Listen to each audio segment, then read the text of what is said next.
अस्सलाम वालेकुम। कैसे हैं आप लोग? उम्मीद है आप सब लोग खैरियत से होंगे। आप लोगों को मेरी आवाज़ आ रही है?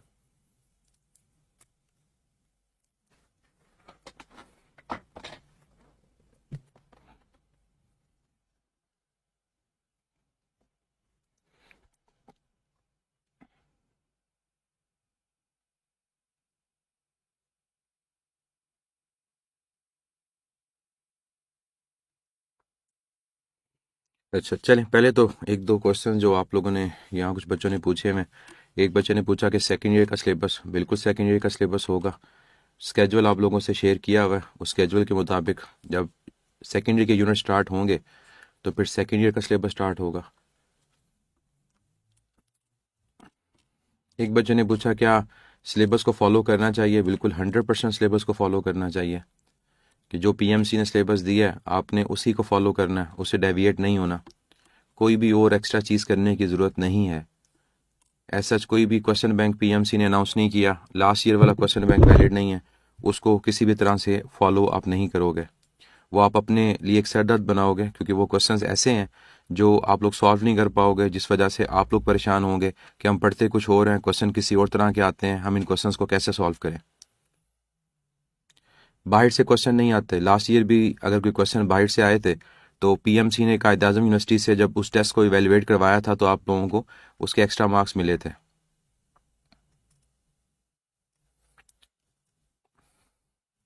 वेरिएबल फोर्स में एल आई एम क्या बच्चे चीज़ है? एल आई एम मैंने ऐसी कोई चीज़ बताई नहीं आपको। रिवीजन कैसे करें? रिवीजन का तरीकाकार ये है कि जो आप लोगों ने डेली पढ़ा होता है उसको आप लोगों ने डेली कवर करना है। कि लेट से कल हमने जो टॉपिक पढ़े, अगर मैं उसकी बात करूं, कल हमने वर्क की टाइप्स को डिस्कस किया।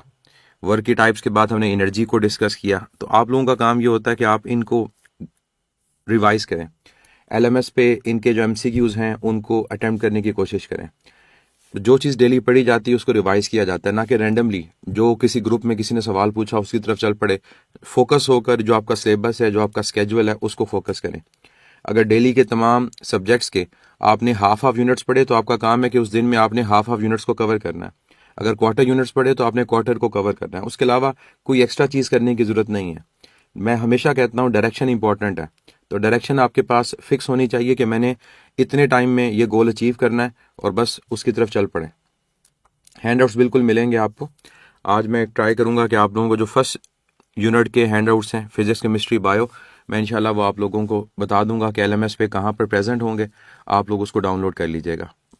वैसे ही हम अपलोड करेंगे जैसे लास्ट हमने लेक्चर्स के अपलोड किए टॉपिक वाइज, इसको हम जो लाइव लेक्चर्स हैं उनके साथ लिंक कर देंगे। व्हाट्सएप पे बच्चे इतना आसान नहीं होता रिप्लाई करना। व्हाट्सएप पे स्टूडेंट्स अच्छे खासे हैं जिस वजह से वो तमाम क्वेश्चंस आप नहीं कर पाते कवर।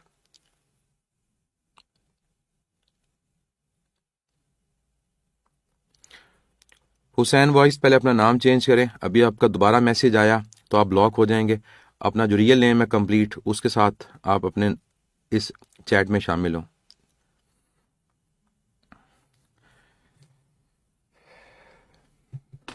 सबसे पहले तो आपको अपनी बुक को कवर करना है। अपनी बुक को प्रॉपरली कवर करें। आपकी बुक प्रॉपरली कवर होती है तो वो चीज़ इंपॉर्टेंट है। बुक को कवर करने का मतलब है कि बुक की प्रॉपर लाइंस को पढ़ें, बुक की एक्सरसाइजेस को देखें, न्यूमेरिकल्स को विदाउट कैलकुलेटर सॉल्व करने की ट्राई करें। ये तमाम चीज़ें करें। एलएमएस के अलावा कहाँ से प्रैक्टिस करें? अगर एलएमएस भी कवर हो जाए तो वो भी काफ़ी है। एलएमएस और बुक।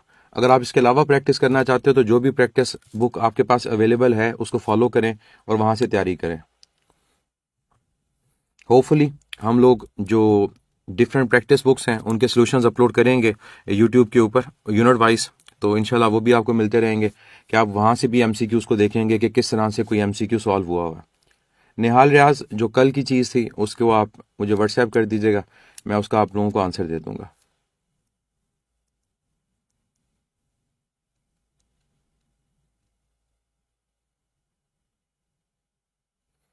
मैंने बुक का बताया था आपको, इंशाल्लाह अगस्त में।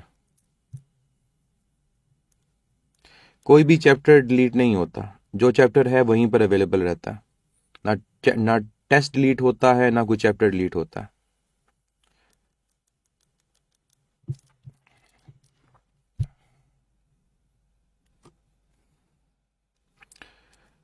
वो लिमिट्स नहीं है, वो बेसिकली समेशन है। समेशन मीन्स सम, कि आप सम ले रहे हो हर पॉइंट पे फोर्स, डिस्प्लेसमेंट, कॉस थीटा। तो आप F D cos theta in चीज़ों का हर पॉइंट पे सम लेते हो, तो वो समेशन आपने कितने पार्ट्स में डिवाइड किया, एन पार्ट्स में, तो उसको आपने कहा समेशन आई फ्रॉम वैल्यू जो स्टार्ट हो रही है वो कहाँ से स्टार्ट हो रही है, 1 से लेकर n तक। एलएमएस वाले क्वेश्चंस का भी हम सोल्यूशन ढूंढ रहे हैं, इंशाल्लाह उसका भी आपको सोल्यूशन मिलेगा, कि ताकि आपके एलएमएस के जो क्वेश्चंस हैं आपको हर एक का सोल्यूशन पता हो। दोनों चीज़ें इक्वली इंपॉर्टेंट है। आपके पास बुक अगर कहें तो बुक ज़्यादा इंपॉर्टेंट है। 70% आपके एमसीक्यूज रिकॉल के हैं, तो अगर आप बुक को छोड़ोगे आप रिकॉल के एमसीक्यूज को छोड़ दोगे। बिल्कुल सेशन के बाद भी आपके पास डाटा अवेलेबल रहेगा, मींस 30 सितंबर तक आपके पास डाटा अवेलेबल रहेगा। लास्ट डेज जब आएंगे तब बात करेंगे बच्चे। अभी स्टार्ट करते हैं आज का लेक्चर, बातें ख़त्म नहीं होती। और अब जब मैं लेक्चर स्टार्ट कर रहा हूं तो जब तक मैं आप लोगों से पूछूं ना कोई सवाल, आप लोगों का यहाँ पर कोई क्वेश्चन नहीं आना चाहिए, कोई बात नहीं आनी चाहिए। वर्टिकल सर्कल हमारा नेक्स्ट यूनिट के अंदर है।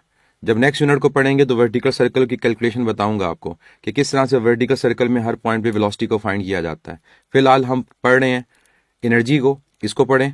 जो काइनेटिक एनर्जी वर्टिकल सर्कल है वो सर्कुलर मोशन का हिस्सा है। जी स्टार्ट करते हैं आज का लेक्चर। और जो मैंने आपको वार्निंग दे दी उस पर स्ट्रिक्टली आप लोगों ने अमल करना है कि अब किसी बच्चे की कोई बात यहाँ पर नहीं आनी चाहिए या चैट के अंदर। मतलब मैं ये देखता हूँ कि इंग्लिश के जब लेक्चर्स होते हैं तब भी आप लोग बाज नहीं आते, बायो में, केमिस्ट्री में। ये आदत सिर्फ मैं फिजिक्स के लिए आपको नहीं कह रहा, ये ओवरऑल आपको कह रहा हूँ। तो बी रिस्पॉन्सिबल, मतलब आपको एक रिस्पॉन्सिबिलिटी लेनी है, और रिस्पॉन्सिबिलिटी ये लेनी है कि आप लोगों को जो कहा जाए उसको माने।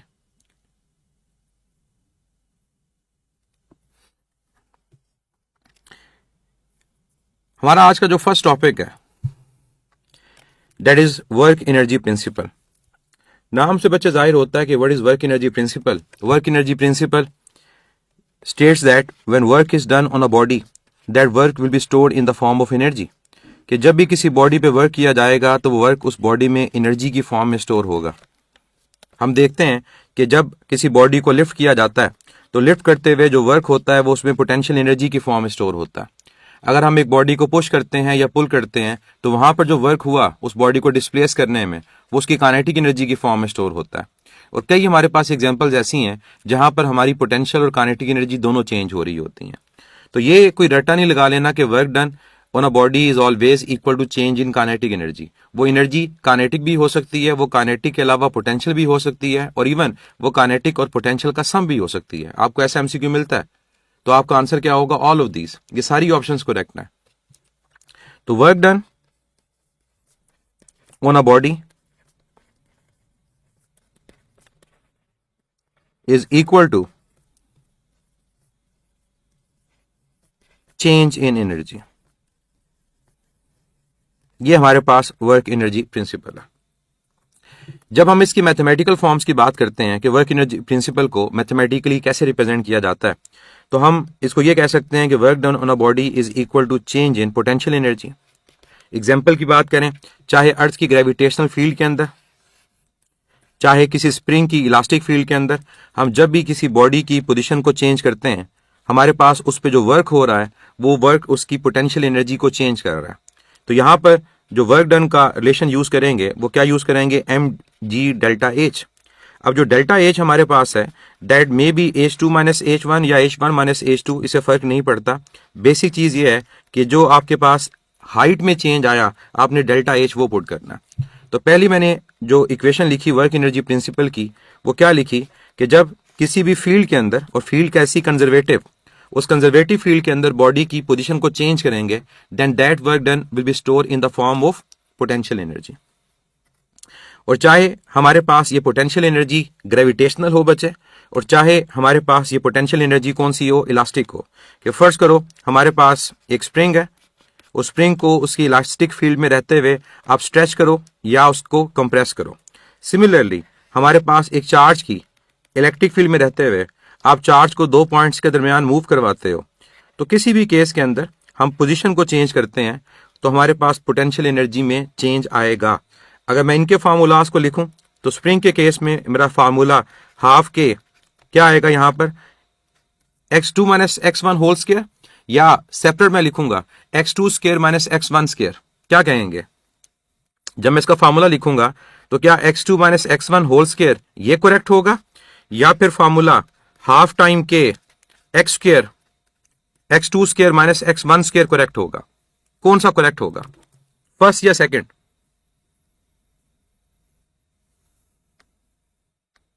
फर्स्ट या सेकंड?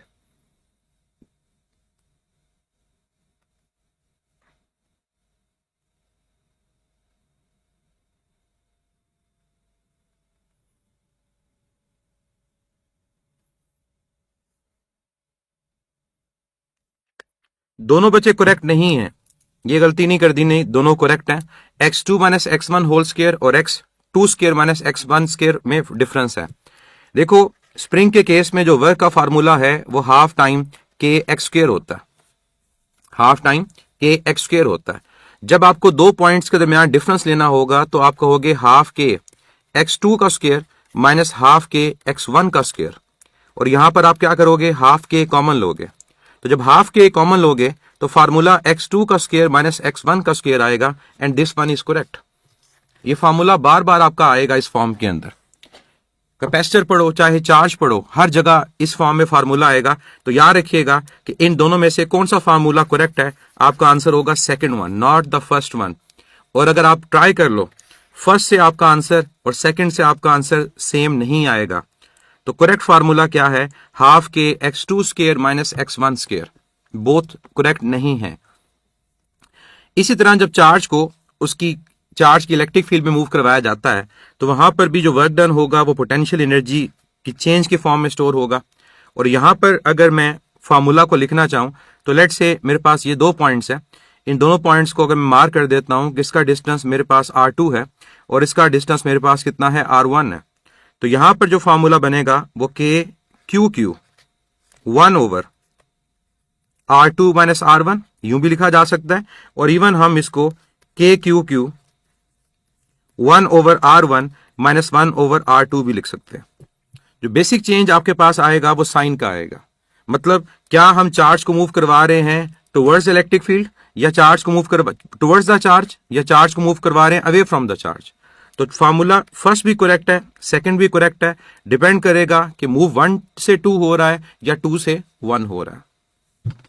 तो ये मैंने आपको डिफरेंट एग्जांपल्स दी जहां पर वर्क डन हमारे पास किसी भी बॉडी में पोटेंशियल एनर्जी की चेंज की फॉर्म में स्टोर हो रहा होगा।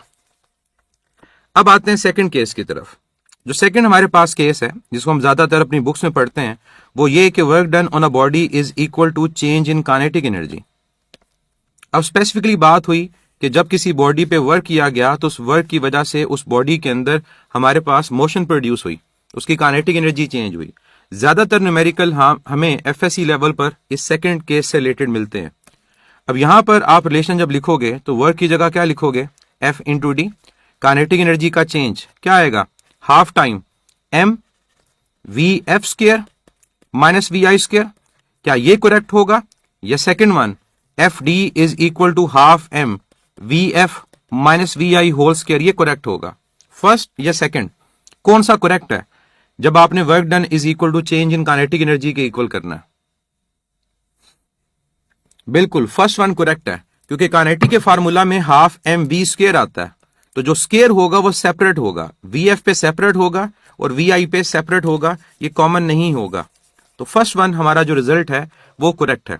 तो F D is equal to half m v f square minus vi square. Question इससे रिलेटेड क्या आता है, क्वेश्चन हमारे पास इससे रिलेटेड कुछ इस किस्म का एग्जामिनर पूछता है कि एक कार है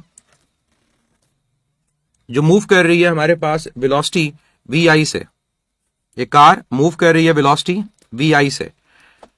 वो कार क्या करती है, सडनली ब्रेक अप्लाई करती है, उसके सामने कोई हर्डल आता है और कार अप्लाई कर देती है ब्रेक। जब कार अप्लाई करती है ब्रेक तो क्या होगा, ब्रेक अप्लाई करने का मतलब होगा उस कार के ऊपर एक रिटार्डिंग फोर्स अप्लाई हो रही होगी जो उसकी वेलोसिटी को डिक्रीज करेगी, और वेलोसिटी vi से डिक्रीज होकर कितनी हो गई, vf हो गई। अब vi से vf जो वेलोसिटी में चेंज आया, इस दौरान जो बॉडी ने डिस्टेंस कवर किया वो d है। एग्जामिनर आपसे पूछेगा कि बताएं इस फोर्स की वैल्यू क्या है जिस फोर्स ने उस वेलोसिटी को चेंज किया। तो डेटा आपको देखो क्या क्या गिवन है। आपको कार का मैस गिवन है, आपको इनिशियल वेलोसिटी गिवन है, आपको फाइनल वेलोसिटी गिवन है, आपको डिस्टेंस गिवन है। तो आप यहां से रिटार्डिंग फोर्स को कैलकुलेट कर सकते हो।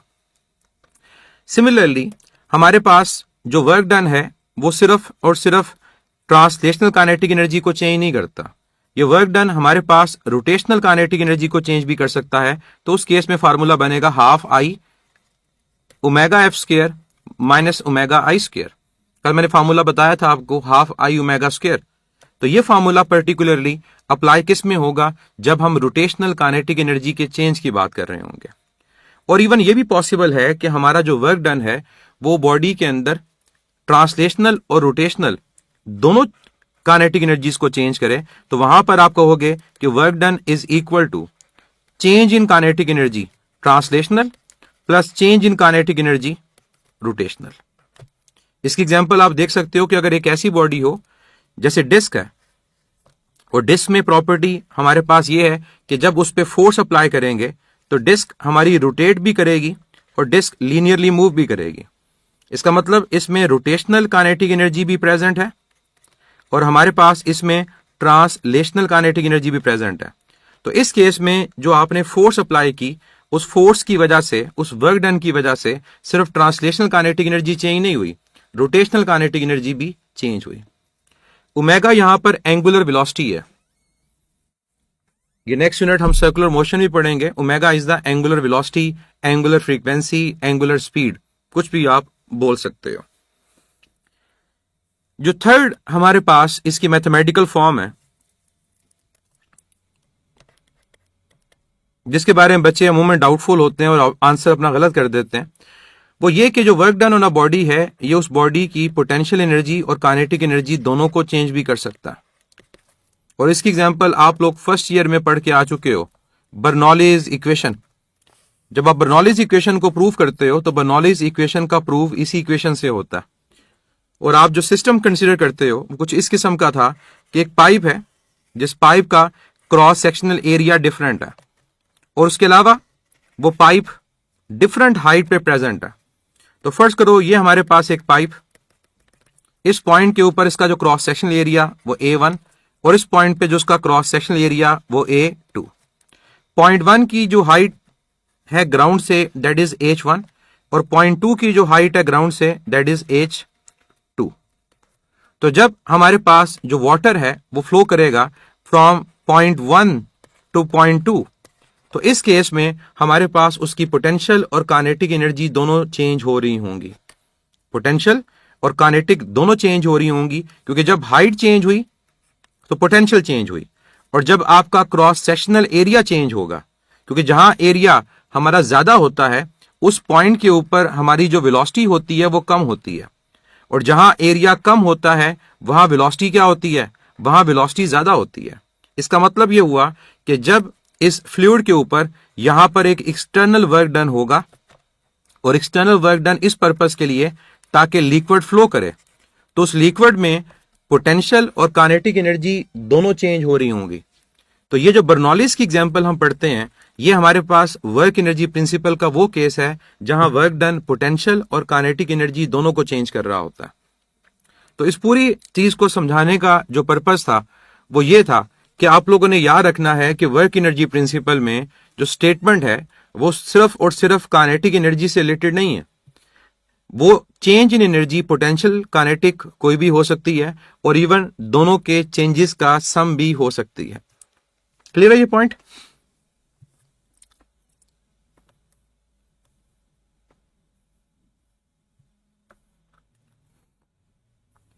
अब आपसे मैं क्वेश्चन पूछता हूं न्यूमेरिकल टाइप और फिर हम चलेंगे नेक्स्ट टॉपिक की तरफ, क्योंकि इस टॉपिक से रिलेटेड क्वेश्चन थ्योरेटिकल भी होते हैं और थ्योरेटिकल क्वेश्चंस के अलावा हमारे पास मैथमेटिकल और न्यूमेरिकल बेस भी होते हैं। आरिफा क्या इश्यू है इसके अंदर? जो क्वेश्चन है स्पेसिफिकली वो बताइएगा। एरिया और वेलोसिटी का ये रिलेशन इक्वेशन ऑफ कॉन्टिन्यूटी से निकलता है। प्रेशर बच्चे यहां डिस्कस थोड़ी हम कर रहे हैं, प्रेशर का आपको पता है एरिया से डायरेक्ट रिलेशन होता है। आप फिर अपने माइंड को डेविएट कर रहे हो, जो चीज नहीं पढ़नी उसकी तरफ ना जाओ जी। इस टॉपिक से रिलेटेड अगर पूछना है तो वो पूछें, और मैं आपके लिए क्वेश्चन लिख रहा हूं, जो बाकी लोग हैं जिनका फोकस टॉपिक की तरफ है उनके लिए क्वेश्चन।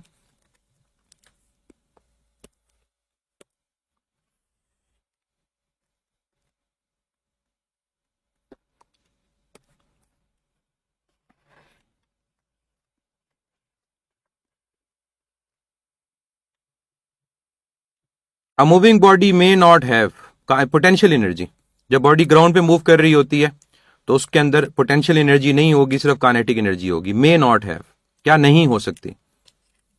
थर्ड इक्वेशन वाला दोबारा समझा दें। थर्ड इक्वेशन ये है कि पोटेंशियल और काइनेटिक दोनों चीजें चेंज हो सकती हैं। H2 minus H1, H1 minus H2 depend करता है हमारे टॉपिक के ऊपर, हमारे केस के ऊपर, कि हमने H1 किसको लिया, H2 किसको लिया। बेसिकली आपका H2 जो है एक तरह का फाइनल है और एक H1 इनिशियल है, तो वो आप पे डिपेंड कर रहा है। फाइनल माइनस इनिशियल, आपने फाइनल H1 को ले लिया तो H1 माइनस H2, दोनों चीजें पॉसिबल हैं, वो आपके डिपेंड करता है। आरिफा जो तीसरा केस है वो बर्नौली से रिलेटेड है, और वहां मैंने ये बताया कि हमारे पास जो वर्क डन है वो वर्क डन पोटेंशियल और काइनेटिक दोनों को चेंज कर सकता है। और एग्जांपल उसकी बर्नौलीज है कि जब पाइप के अंदर पानी फ्लो करता है और पानी हाइट से नीचे आता है, तो हाइट के चेंज होने का मतलब है पोटेंशियल एनर्जी चेंज हो रही है। और पाइप का अगर एरिया डिफरेंट होगा तो डिफरेंट एरिया की वजह से उस पानी की वेलोसिटी भी चेंज होगी। तो वेलोसिटी भी चेंज हो रही है, हाइट भी चेंज हो रही है, इसका मतलब पोटेंशियल और काइनेटिक दोनों चेंज हो रहे हैं। तो वो थर्ड एग्जांपल है।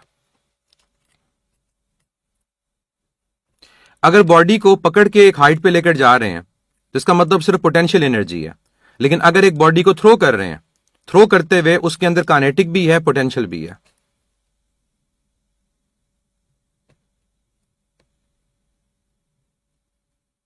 अवैस खान, मैंने किसकी एग्जांपल आपको नहीं दी, वो मुझे बताओ। जिसकी एग्जांपल नहीं दी मैं आपको फिर उसकी एग्जांपल देता हूं।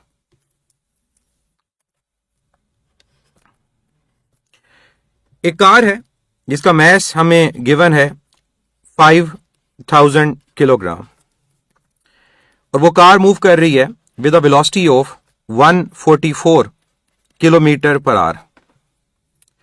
कार क्या करती है, कार अप्लाई करती है ब्रेक, और ब्रेक अप्लाई करने के बाद एक सर्टेन डिस्टेंस के बाद जाके वो कार रुक जाती है। अब ब्रेक अप्लाई करने और रुकने के दरमियान जो डिस्टेंस है दैट इज ओनली 2 मीटर, मतलब 2 मीटर के डिस्टेंस के बाद गाड़ी इतनी स्पीड से मूव कर रही थी कि हमारे पास वो गाड़ी 2 मीटर के डिस्टेंस के बाद रुक गई। कैलकुलेट आपने क्या करना है, कैलकुलेट आपने ये करना है कि जब अप्लाई की ब्रेक और गाड़ी 2 मीटर के डिस्टेंस के बाद रुक गई तो वो रिटार्डिंग फोर्स की वैल्यू क्या है जिसकी वजह से गाड़ी 2 मीटर डिस्टेंस के बाद जाके स्टॉप हो गई। रिटार्डिंग फोर्स आपने कैलकुलेट करनी है। तो अवैस खान सब्र भी तो कर लो ना, क्वेश्चन ही तो पूछ रहा हूं आपसे।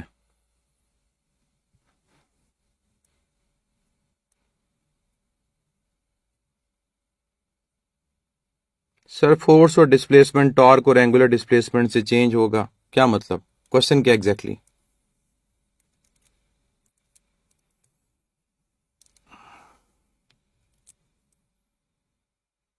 जब किसी चीज को पकड़ के लेकर जाते हैं तो काइनेटिक एनर्जी नहीं होती बच्चे, तब सिर्फ स्टेट चेंज हो रही होती है।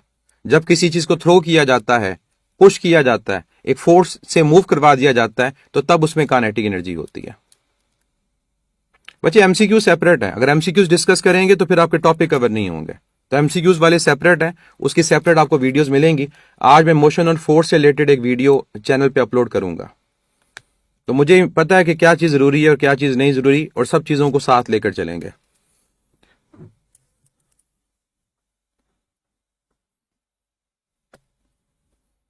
रोटेशन के केस में आपके पास क्या चीज, मतलब एग्जैक्टली क्वेश्चन नहीं होगा तो फिर मैं इसका आंसर भी नहीं दे सकता। जो मैंने सवाल पूछा उसका आंसर दें।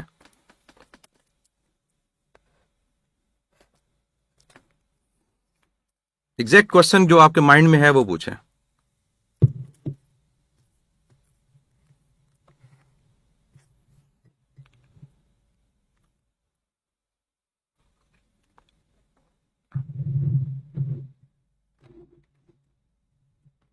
आंसर हमारे पास आया 20 किलो न्यूटन,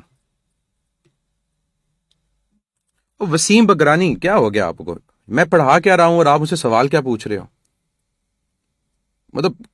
मतलब लिटरली, मतलब कुछ तो मतलब माइंड में रखें। कल मैं आपको इंग्लिश एग्जांपल दी है, सर ने भी आपको समझाया। जो पढ़ रहे हैं वो पढ़ें। अभी पोटेंशियल एनर्जी पढ़ना है, gravitational potential energy. For God sake बच्चों, अपने ऊपर रहम करो। मुझे मसला कोई नहीं है, अपने ऊपर रहम करो और किसी पे छोड़ो, बाकी किस पे रहम करना है आपने।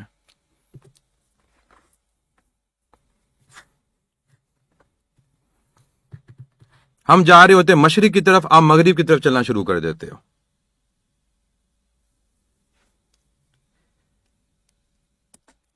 मतलब आप लोगों को समझाना मेरा ख्याल है कि सबसे बड़ी बेवकूफ़ी है। मैं समझाऊं ही ना आप लोगों को, लाइव चैट बंद करके बस पढ़ाऊं। आप लोग समझाने के काबिल नहीं हो कि आपको कुछ समझाया जाए। आप लोग बस किताबों के काबिल हो कि किताबों को बताया जाए, एमसीक्यूज करवाई जाए। कुछ और चीज आपको सिखाने की जरूरत नहीं है।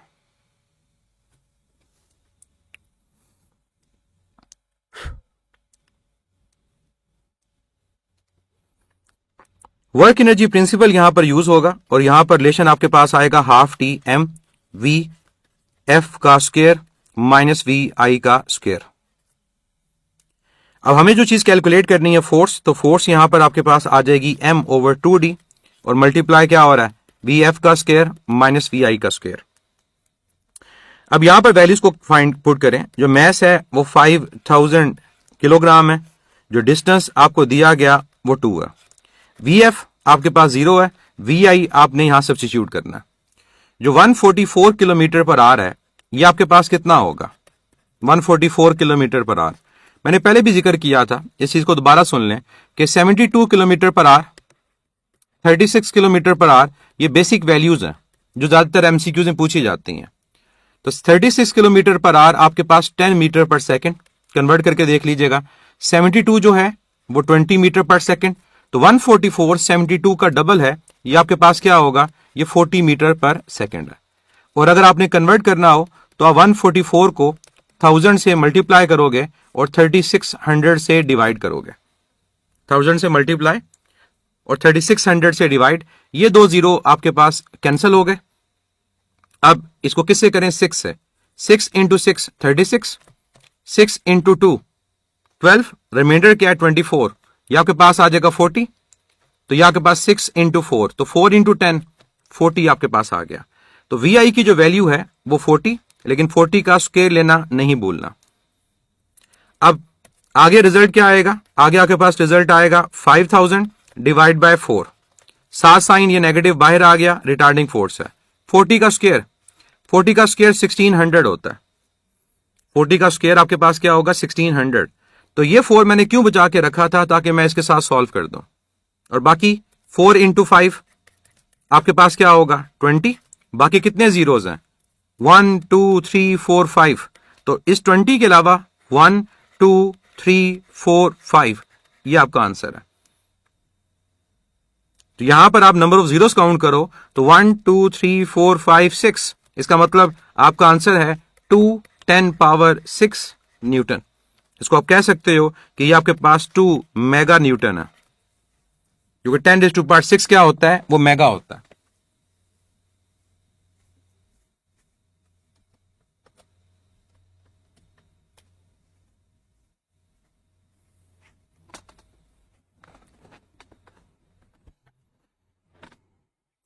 तो ऐसा कोई भी क्वेश्चन आपके पास आता है, आप उसको सॉल्व कर सकते हो। और एक और इस टॉपिक से रिलेटेड जो क्वेश्चन होते हैं, जैसे हमने स्टॉपिंग डिस्टेंस को डिस्कस किया था, यहां पर भी उस स्टॉपिंग डिस्टेंस को देखो तो सेम आपके पास रिलेशन है कि अगर आप इस क्वेश्चन के अंदर ये कह देते कि गाड़ी की स्पीड डबल हो जाती और सेम फोर्स अप्लाई होती, तो गाड़ी कितने डिस्टेंस के बाद जाके रुकती। तो यहां पर अगर आप देखते हो कि हमारे पास अगर फोर्स इक्वल है, इक्वल फोर्स अप्लाई करते हो और इक्वल फोर्स के लिए आपके पास जो वेलोसिटी है वो डबल हो जाती है, तो ऑटोमेटिकली जब v की पावर 2 देखो तो 2 का स्क्वायर 4, तो हमारे पास जो डिस्टेंस होगा वो पहले से 4 टाइम ज्यादा होगा। तो सेम कॉन्सेप्ट जो स्टॉपिंग डिस्टेंस का था, वही हमारा कॉन्सेप्ट इस वर्क एनर्जी प्रिंसिपल में भी यूज होता है। किलोमीटर पर आवर में करते तो आंसर गलत आता, क्योंकि मैस किलोग्राम में गिवन है, एसआई यूनिट है, तो हमें बाकी यूनिट भी एसआई में कन्वर्ट करने पड़ेंगे। डिस्टेंस मीटर में है, तो कैसे हम डिफरेंट यूनिट्स को यूज कर सकते हैं।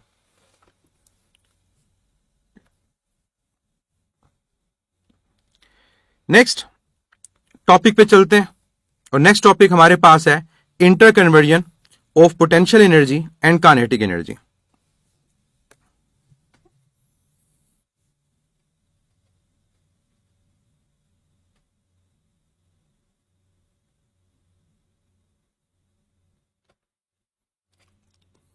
डिपेंड करता है फैसल डाटा के ऊपर कि डाटा किस फॉर्म में गिवन है। अगर डाटा टॉर्क और थीटा की फॉर्म में गिवन है तो तब आप उसको चेंज कर सकते हो, और अगर वो फोर्स और डिस्प्लेसमेंट की फॉर्म में ही गिवन है तो फिर आपने चेंज नहीं करना।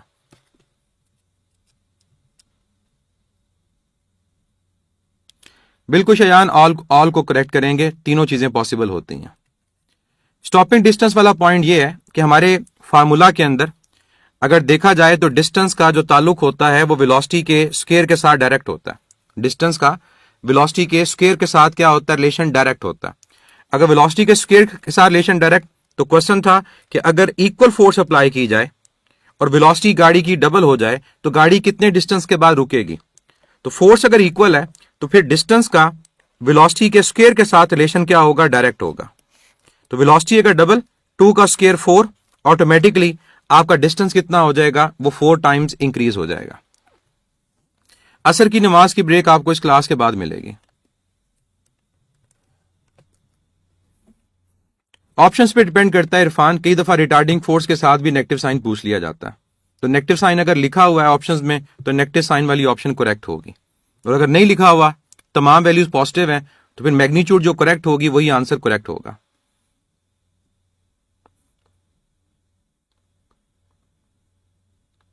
स्टॉपिंग डिस्टेंस के लिए आपको लास्ट यूनिट देखना पड़ेगा। लास्ट यूनिट के अंदर मैंने इक्वेशन ऑफ मोशन के साथ इसको एक्सप्लेन किया हुआ है। फिर भी डाउट हो तो फिर आप पूछिएगा।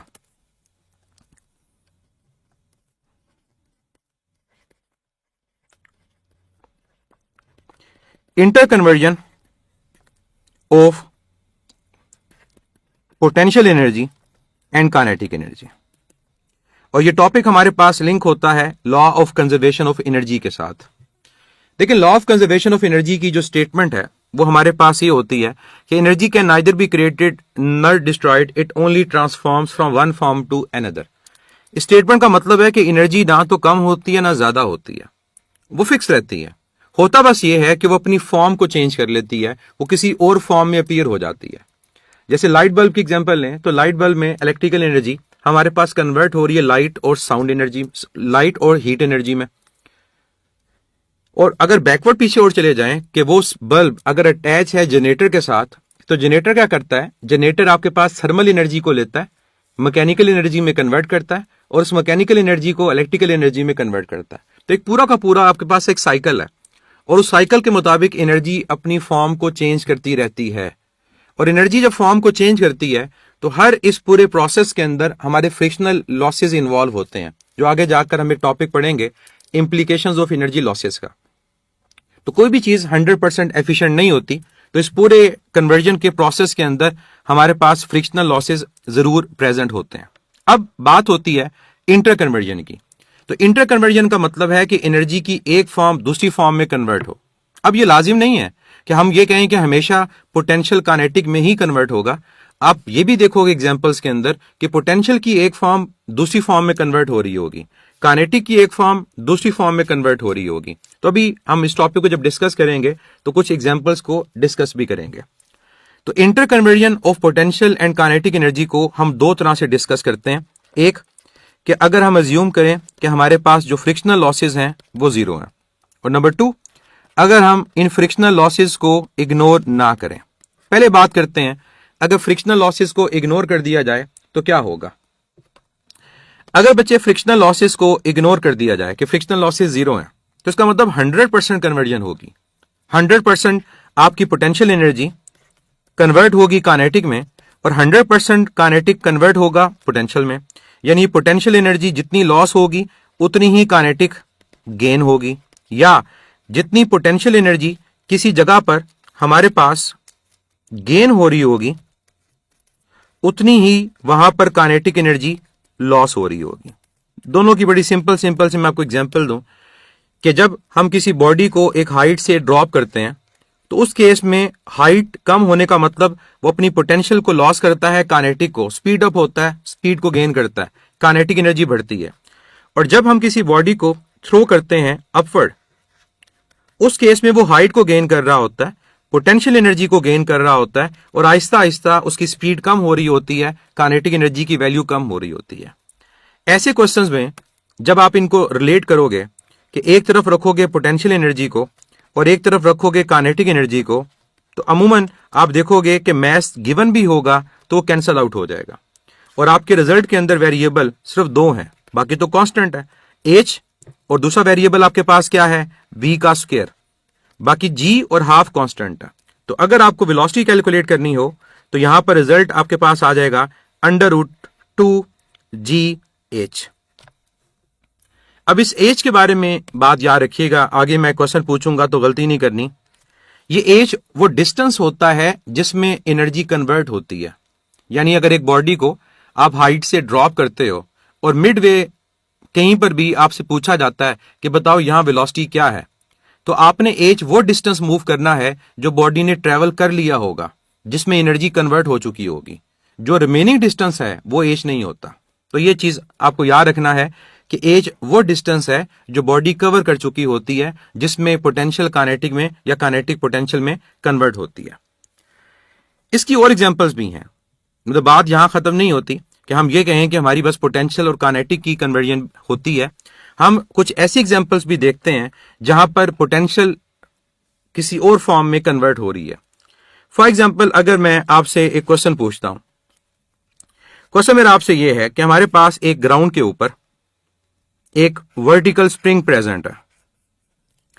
उस वर्टिकल स्प्रिंग का जो स्प्रिंग कांस्टेंट है दैट इज 2000 न्यूटन पर मीटर।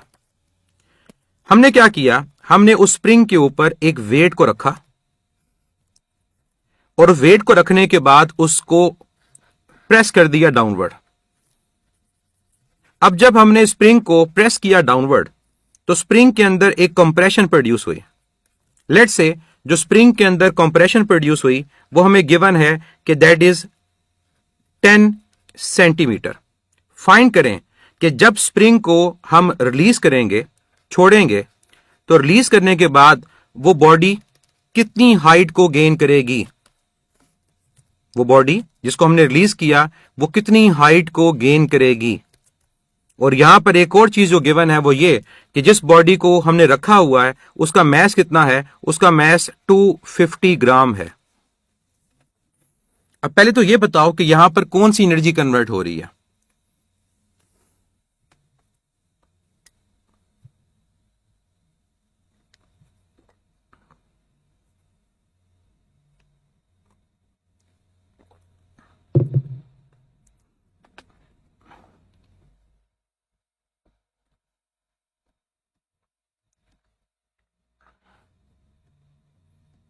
यहां पर एनर्जी की कन्वर्जन क्या है, कौन सी एनर्जी किस फॉर्म में कन्वर्ट हो रही है। जब स्प्रिंग को कंप्रेस किया तो इलास्टिक पोटेंशियल एनर्जी, जब स्प्रिंग को छोड़ा काइनेटिक एनर्जी, और जब बॉडी ने हाइट गेन की ग्रेविटेशनल पोटेंशियल एनर्जी। तो elastic potential energy, kinetic energy और फिर ग्रेविटेशनल पोटेंशियल एनर्जी, ये कन्वर्जन है। अब फाइंड करें किस हाइट तक बॉडी जाएगी, मतलब मैक्सिमम हाइट जो वो बॉडी गेन करेगी, आपने वो कैलकुलेट करना है।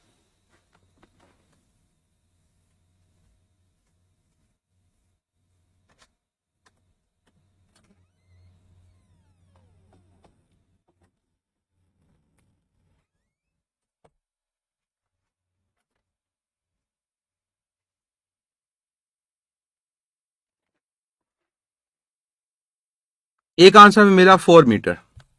देखते हैं बाकियों का आंसर क्या है। एक बच्चे का आंसर आया 80 मीटर।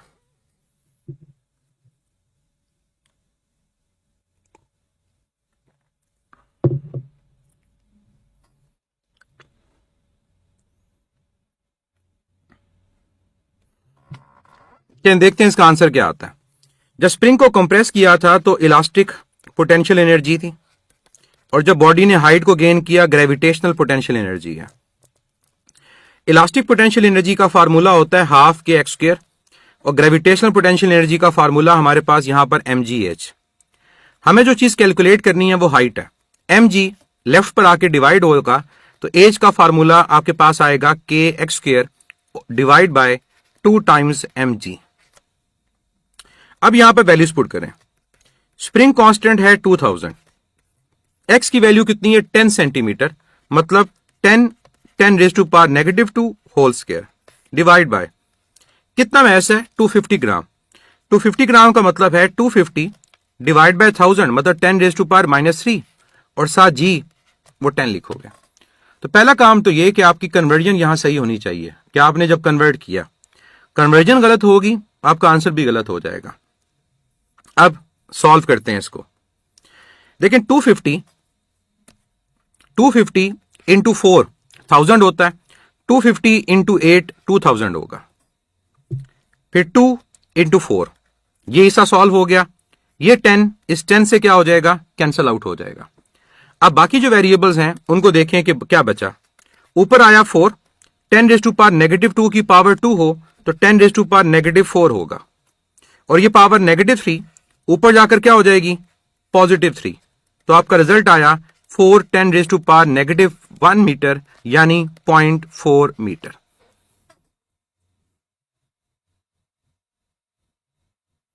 तो ये आपके पास ओवरऑल इस क्वेश्चन का सलूशन था। बिल्कुल सनान दोनों चीजें हो रही हैं लेकिन हम ओवरऑल कन्वर्जन की बात करें कि ओवरऑल किस में कन्वर्ट हो रही है। और जब बॉडी मैक्सिमम हाइट पे पहुंचेगी वहां काइनेटिक 0 होगी और 100% आपकी पोटेंशियल एनर्जी काइनेटिक में elastic potential energy gravitational potential energy में कन्वर्ट हो चुकी होगी।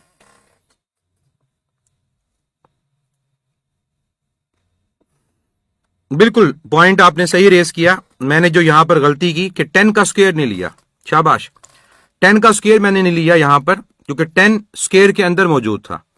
तो यहां पर एक जो चीज मिस हुई वो ये है, तो यहां पर एक एक्स्ट्रा 10 रहेगा, एक 10 कैंसिल होगा और एक 10 हमारे पास सेपरेटली रहेगा। अगर एक 10 सेपरेटली रहेगा इसका मतलब ऊपर आपके पास होगा -3, नीचे वाला +3, तो आपका आंसर बिल्कुल 4 मीटर आएगा, 0.4 मीटर नहीं आएगा। तो 4 मीटर जिनका आंसर है वो करेक्ट है। एक और क्वेश्चन करते हैं इस केस से रिलेटेड। क्वेश्चन मेरा आपसे ये है कि हमारे पास किसी एक जगह पर एक वाटरफॉल है, एक आबशार है जहां पानी एक सर्टेन हाइट से जमीन पे गिर रहा है। वो हाइट कितनी है, वो हाइट हमारे पास 50 मीटर है और नीचे प्रेजेंट है हमारे पास स्टोन्स जिनके ऊपर पत्थरों के ऊपर आकर वो पानी गिरता है। क्वेश्चन मेरा आपसे ये है कि अगर तमाम लॉसेस को इग्नोर कर दें, क्योंकि हम जो केस पढ़ रहे हैं वो किससे रिलेटेड है, फ्रिक्शनल की वैल्यू 0 से रिलेटेड। तो ये बताएं कि जब पानी इतनी हाइट से गिरेगा और पानी जाके हिट करेगा पत्थरों को तो ओवरऑल पानी का टेम्परेचर कितना चेंज होगा, ओवरऑल पानी का टेम्परेचर कितना चेंज होगा। मैस ग्राम में नहीं किलोग्राम में लेंगे जो ऐसा यूनिट है। ये बैड बॉयज टॉप 1%, मैं आपको ब्लॉक कर रहा हूं, अपने नाम से वापस आए। बल्कि टाइम आउट आपको देता हूं और अपना नाम चेंज करके वापस आए, अदरवाइज आप क्लास में शामिल नहीं होंगे।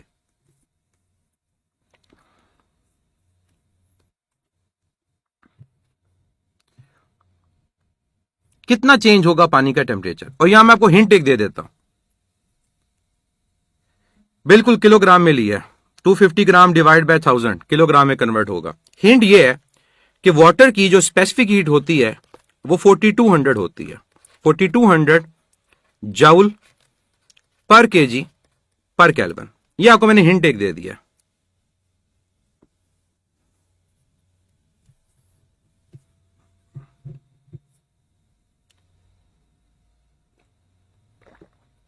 टेम्परेचर का चेंज केल्विन में बताएं कितना होगा।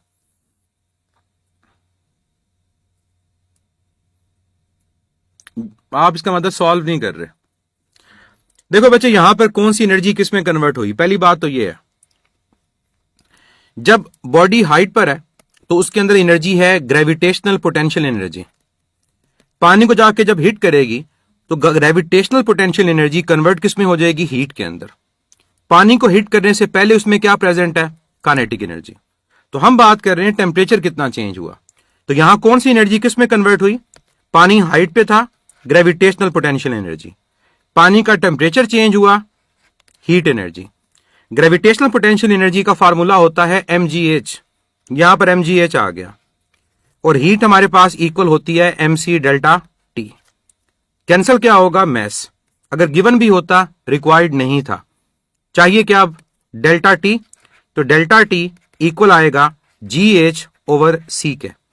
अब यहां पर G की वैल्यू 10, हाइट कितनी गिवन है? 50, और C कितना गिवन है? 4200। C कितना गिवन है? 4200।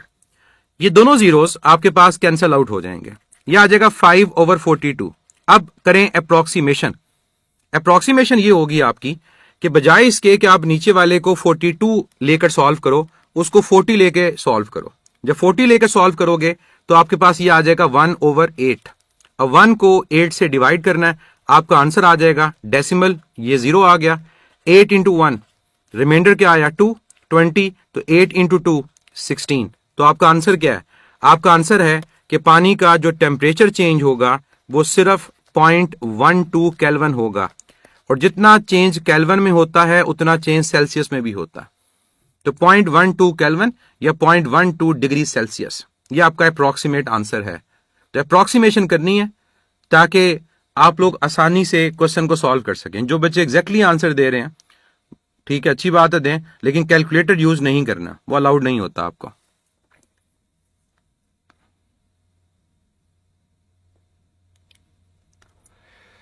हुसैन रजा, तो मैंने भी तो यही किया। ऊपर वाले क्वेश्चन में मैंने 250 को मल्टीप्लाई कर दिया 10⁻³ से, एक ही बात है, 0.25 ही आएगा। बजाय डिवाइड करने के मैंने 10⁻³ मल्टीप्लाई कर दी। लास्ट क्वेश्चन इस केस का, और फिर चलेंगे दूसरे केस की तरफ। क्वेश्चन मेरा आपसे जो है वो ये है कि एक डाइवर है,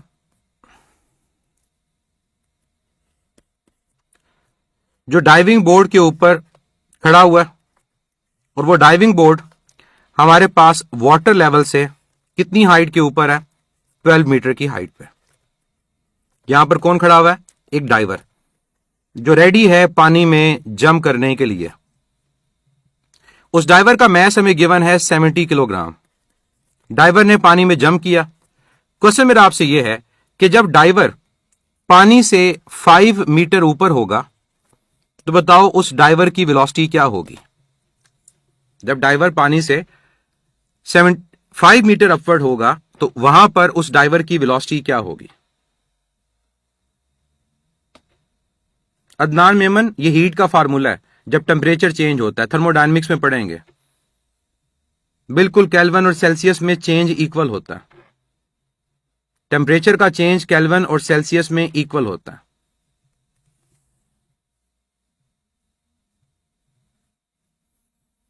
टेम्परेचर का चेंज केल्विन और सेल्सियस में इक्वल होता है।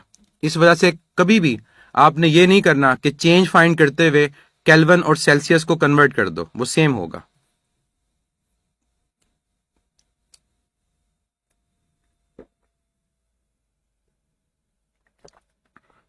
√70 को सॉल्व करें। आप लोगों को मैंने बताया था वीडियो देखने को जिसमें स्क्वायर रूट को विदाउट कैलकुलेटर फाइंड किया जाता है।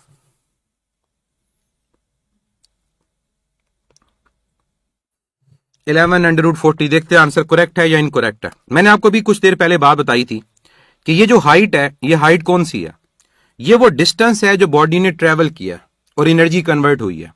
तो अगर डाइवर ने जंप किया 12 मीटर की हाइट से, तो मुझे ये बताओ कि डाइवर ने कितना डिस्टेंस ट्रेवल किया है? डाइवर ने कितना डिस्टेंस ट्रेवल किया है? तो आपका आंसर होना चाहिए कि डाइवर ने ट्रेवल किया है 12 - 5 7 मीटर। उसे 7 मीटर डिस्टेंस कवर किया। तो जब आप ये रिलेशन यूज करोगे वेलोसिटी का, जो पहले से हमें पता है, तो रिजल्ट आपके पास √2 टाइम्स GH। G की वैल्यू हमारे पास कितनी है? 10, और H हमारे पास कितना है? 7। तो यहां पर आपके पास रिजल्ट क्या आ जाएगा? 7 × 2 14, 140। अब 140 का अंडर रूट फाइंड करना है। 140 के सबसे करीब आपको किसकी वैल्यू पता है? 140 के सबसे करीब। जैसे 12 का स्क्वायर क्या होता है? 12 का स्क्वायर 144 होता है, 11 का 121 होता है। इसका मतलब आपका जो आंसर है वो 12 से थोड़ा सा छोटा है, तो अप्रोक्सीमेटली मैं लिख देता हूं 11.8 मीटर पर सेकेंड। आपका आंसर इतना ज्यादा डिफरेंट नहीं होगा, आप इजीली पहचान लोगे कि इन चार में से यही ऑप्शन आपकी क्या है, करेक्ट है। अब आते हैं सेकंड केस की तरफ। सेकंड केस है कि अगर फ्रिक्शनल लॉसेस को निगलेक्ट ना किया जाए, याद रखिएगा कि जब फ्रिक्शनल लॉसेस को निगलेक्ट नहीं किया जाता तो वहां पर एक और चीज प्रेजेंट होती है, और वो क्या है? वो होता है work done against frictional forces. Work done against frictional forces, कि जो वहां पर फ्रिक्शनल फोर्स प्रेजेंट होगी उसके अगेंस्ट कितना वर्क करना पड़ा, और उसको हम रिप्रेजेंट करते हैं frictional force multiplied by distance. कौन सा डिस्टेंस?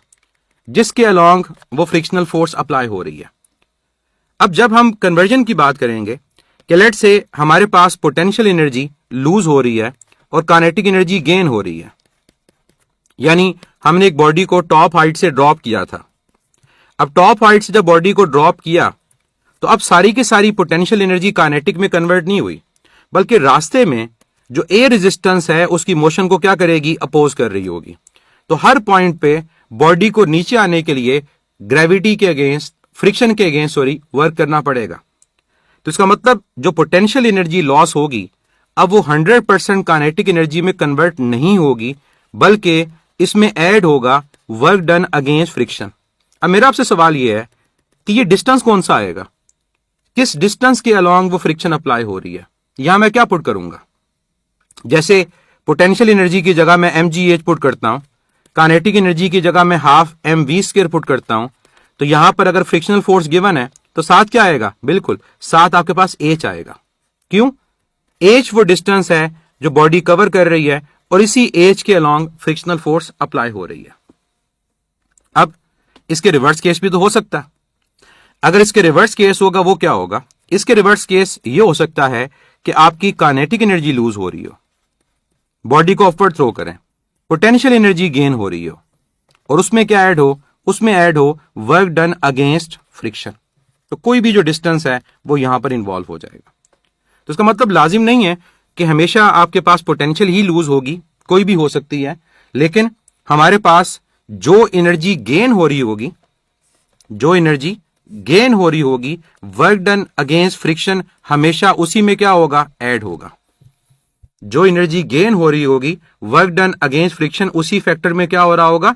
ऐड हो रहा होगा। यहां पर एक और चीज भी आप लोग कह सकते हो, और वो क्या? आप ये कह सकते हो कि जो ओवरऑल हमारे पास एनर्जी लॉसेज हैं, ओवरऑल जो एनर्जी लॉसेज हैं वो किसके इक्वल है? वो बेसिकली इक्वल हैं वो एनर्जी जो लूज हो रही होती है और वो एनर्जी जो गेन हो रही होती है, उसके डिफरेंस क्या? जो एनर्जी लूज हुई, बेसिकली आपके पास जो एनर्जी लूज हुई वो क्या है? वो आपका इनपुट है, और जो आपके पास गेन हुई वो क्या है? आउटपुट है।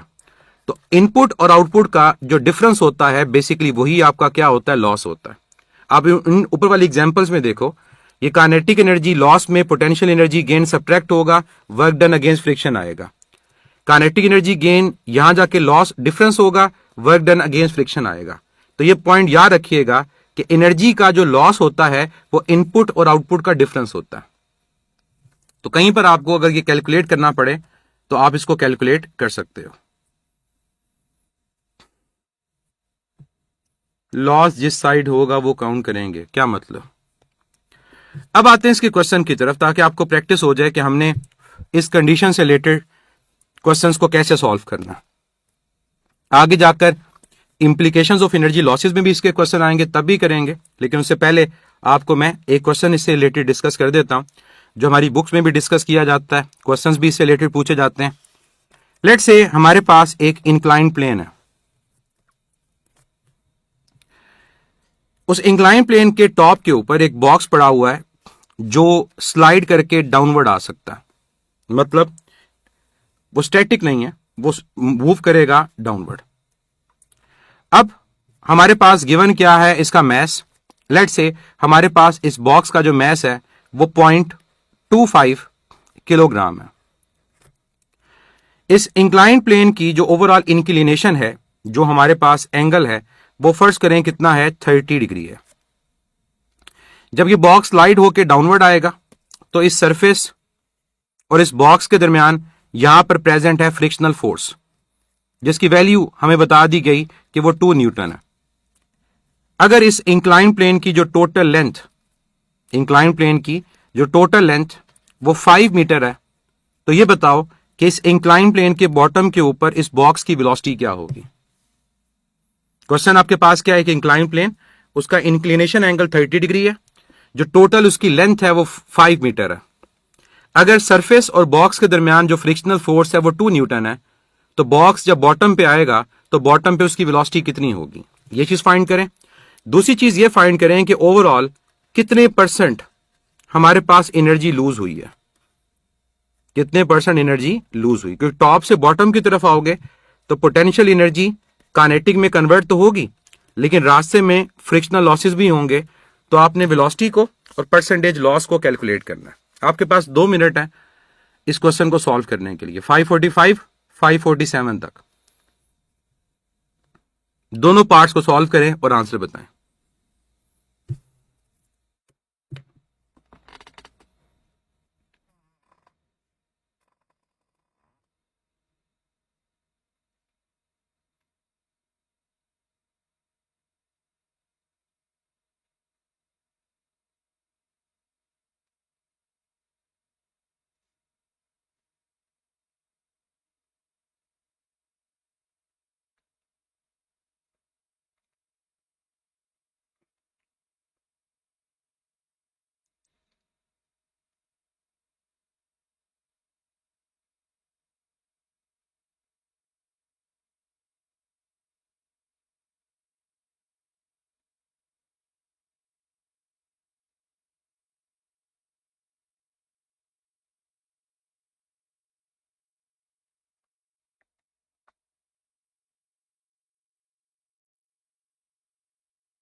पलक का आंसर सबसे पहले आया 4√5।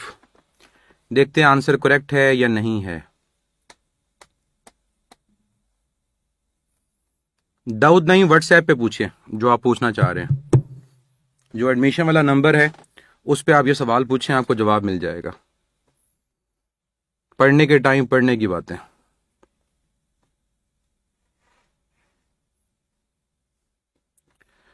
एक आंसर आया, दूसरा आंसर अभी तक नहीं आया। परसेंटेज लॉस का आंसर अभी तक किसी बच्चे ने नहीं दिया कि परसेंटेज लॉस क्या है। 1.5 मीटर क्या चीज है बच्चे? मैंने आपसे मीटर वाली कोई चीज ही नहीं पूछी।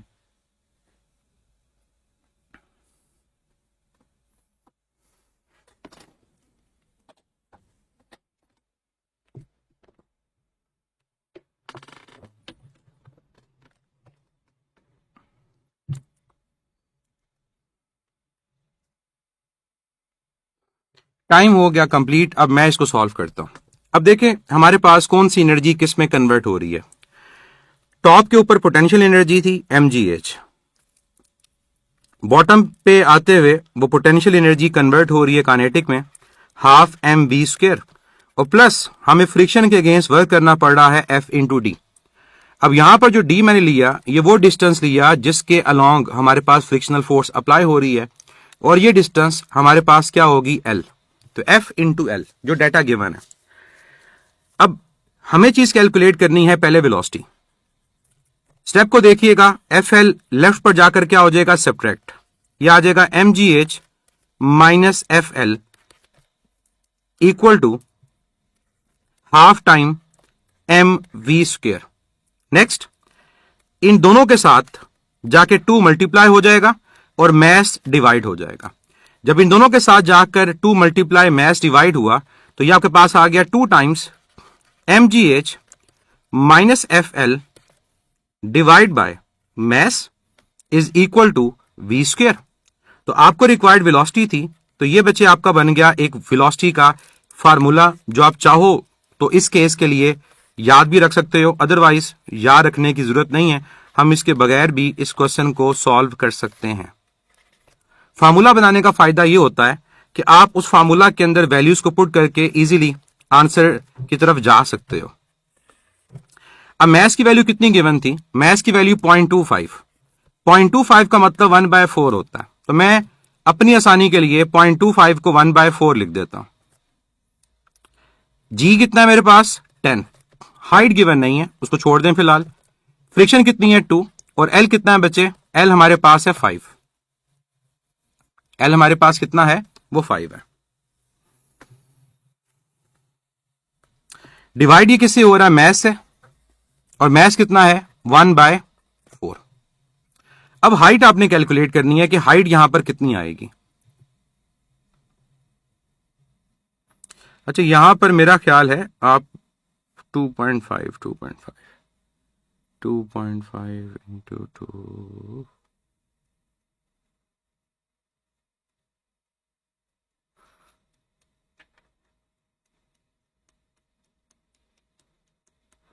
यहां बच्चे गलती है, आप लोगों ने सॉल्व कैसे कर लिया?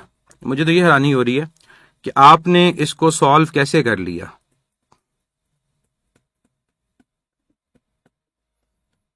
आपने इसको सॉल्व कैसे किया? क्योंकि ये पार्टिकल तो मूव ही नहीं करेगा, ये बॉडी तो मूव ही नहीं करेगी। वजह मैं बताता हूं क्यों। देखें, हाइट मिसिंग है ना। हाइट क्या बच्चे? मिसिंग। जब हाइट मिसिंग है तो आपको हाइट को कैलकुलेट करना है। आपको ट्राइंगल में गिवन है एंगल, आपको ट्राइंगल में गिवन है हाइपोटेन्यूज, आपने परपेंडिकुलर कैलकुलेट करना है। परपेंडिकुलर कैलकुलेट करना है, हाइपोटेन्यूज गिवन है और आपको एंगल गिवन है।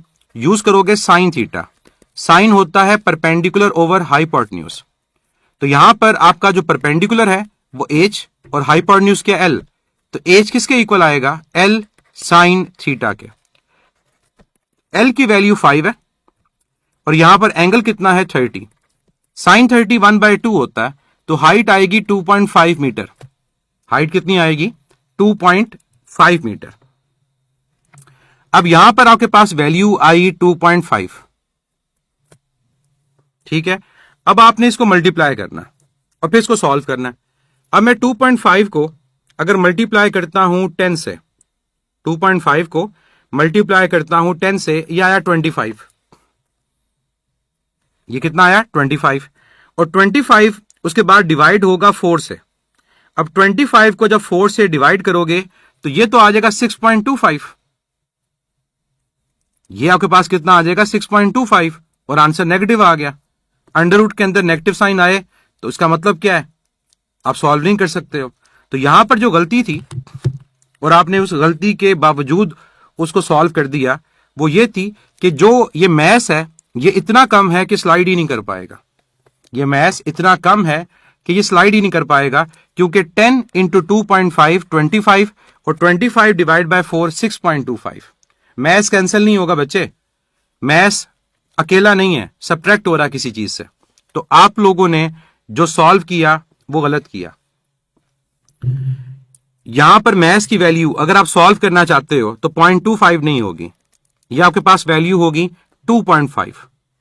अब यह सॉल्व हो सकता है, 0.25 से सॉल्व नहीं होगा। तो यहां पर आपने मैथ्स को रिप्लेस किया किससे? 2.5 से। अब यह सॉल्व हो जाएगा, क्योंकि अब जब आप मल्टीप्लाई करोगे 2.5 इंटू 2.5 इंटू 10 तो ये आपके पास आएगा 62.5। ये कितना आएगा? 62.5। तो यहां पर आपके पास ब्रैकेट में अंडर रूट ऑफ, और नीचे भी आपके पास चेंज होगा मैथ्स, वो भी कितना आएगा? नीचे भी आपके पास 2.5 आएगा।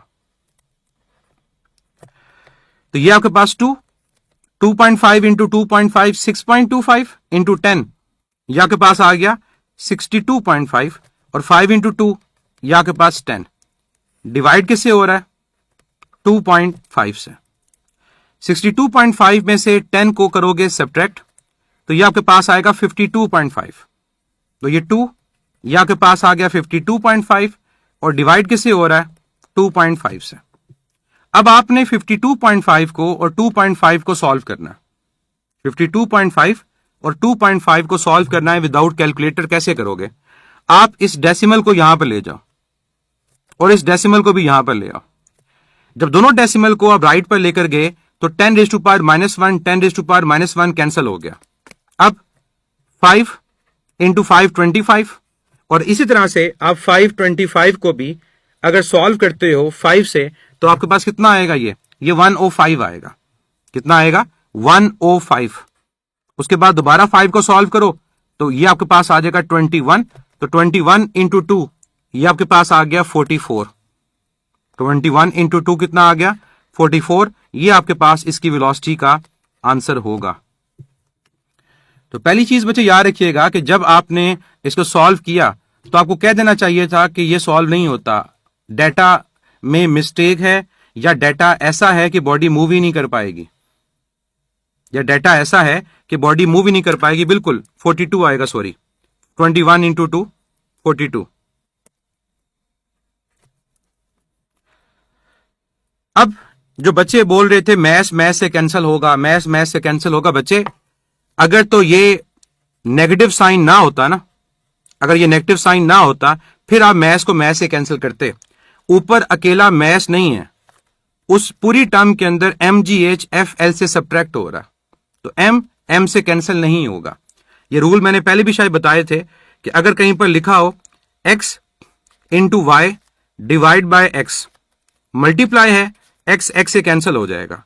अगर लिखा हुआ है x plus Y divide by x, आप इस x को यहां पर कैंसिल आउट नहीं कर सकते, आप इस x को इस x से कैंसिल आउट नहीं कर सकते।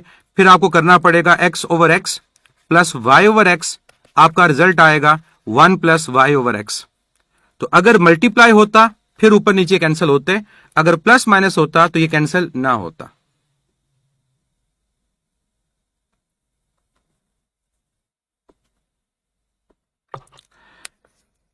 बच्चे MGH और F में फर्क यह है कि आपके पास ग्रेविटेशनल फोर्स के अंदर इन्वॉल्व होती है हाइट और फ्रिक्शन उसके अलोंग जो लग रही है डिस्टेंस के अलोंग उसमें वो इन्वॉल्व होगा। तो फ्रिक्शन लेंथ के अलोंग लग रही है, फ्रिक्शन के साथ 5 आएगा और जो पोटेंशियल एनर्जी वो विद रिस्पेक्ट टू हाइट तो वो हाइट के अलोंग आएगा। दोबारा इसको देख लीजिएगा, ठीक है, लेक्चर अवेलेबल होगा, देखिएगा। और आप कहां गलती कर रहे थे, आप लोगों को ये क्वेश्चन करना ही नहीं चाहिए था क्योंकि 2 मिनट का क्वेश्चन ये नहीं था और आपने 2 मिनट में सॉल्व कर दिया। और कहां गलती आप कर रहे थे, आप इस डेटा को सॉल्व करने में गलती कर रहे थे। 2.5 के साथ तो ये सॉल्व होता है, 0.25 के साथ ये सॉल्व नहीं होता। एंगल यूज नहीं करेंगे बच्चे, वो ऑलरेडी हमारे पास क्या हो रहा है, ऐड हो रहा है। उसकी वजह यही है कि वो हमारे पास नेगेटिव साइन की वजह से आ रहा है।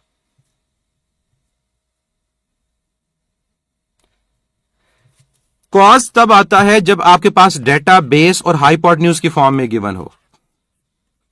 tan तब आता है जब डेटा आपका परपेंडिकुलर और बेस की फॉर्म में गिवन हो। अब एक और चीज जो अब यहां पर आपसे पूछी गई वो ये पूछा गया कि परसेंटेज लॉस इन एनर्जी क्या है। तो देखिए, जिस चीज का लॉस फाइंड करना है, जिस चीज का लॉस फाइंड करना है उसके लिए क्या करोगे, उस लॉस को डिवाइड करोगे टोटल एनर्जी से और मल्टीप्लाई किससे कर दोगे, 100 से। तो loss over total multiply by 100, ये परसेंटेज लॉस आ जाएगा।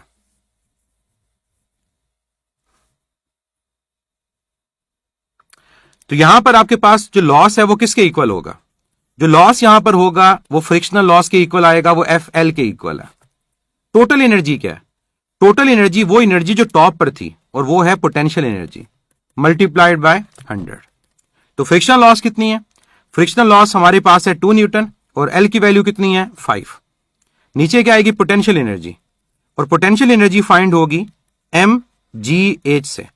तो मैस है 2.5, g है 10 और हाइट कितनी है 2.5। तो ये कितना आएगा, ये 62.5 आएगा जो हमने यहां पर कैलकुलेट किया था। तो 2 into 5 divide by 62.5 multiplied by 100। और यहां पर आपके पास सॉल्व करें, ऊपर आपके पास आ गया 2 into 5, नीचे 62.5। इस 5 को बेहतर है कि इस 62.5 से सॉल्व कर लें। तो 5 को 62.5 से सॉल्व करोगे तो क्या आएगा, 62.5 को अगर आप 5 से डिवाइड करोगे तो क्या आएगा, ये आपके पास आएगा 12.5। कितना आएगा 12.5। तो यह आया ऊपर 2, नीचे आपके पास आया 12.5 मल्टीप्लाइड बाय 100। अब 100 डिवाइड बाय 12.5 कितना होता है, अगर तो 25 होता तो क्या आता 4, और अगर 12.5 तो क्या आएगा 8। तो ये आपके पास आ गया 8। तो 8 इंटू 2 16%। तो 16% लॉस आएगा।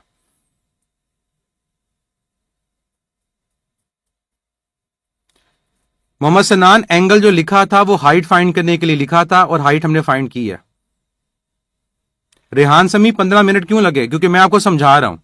जब आप किसी को समझाते नहीं हैं, खुद सॉल्व करते हैं तो टाइम कम लगता है। तो दोनों टाइम्स को कंपेयर ना करें, समझाने वाले को और खुद करने वाले को।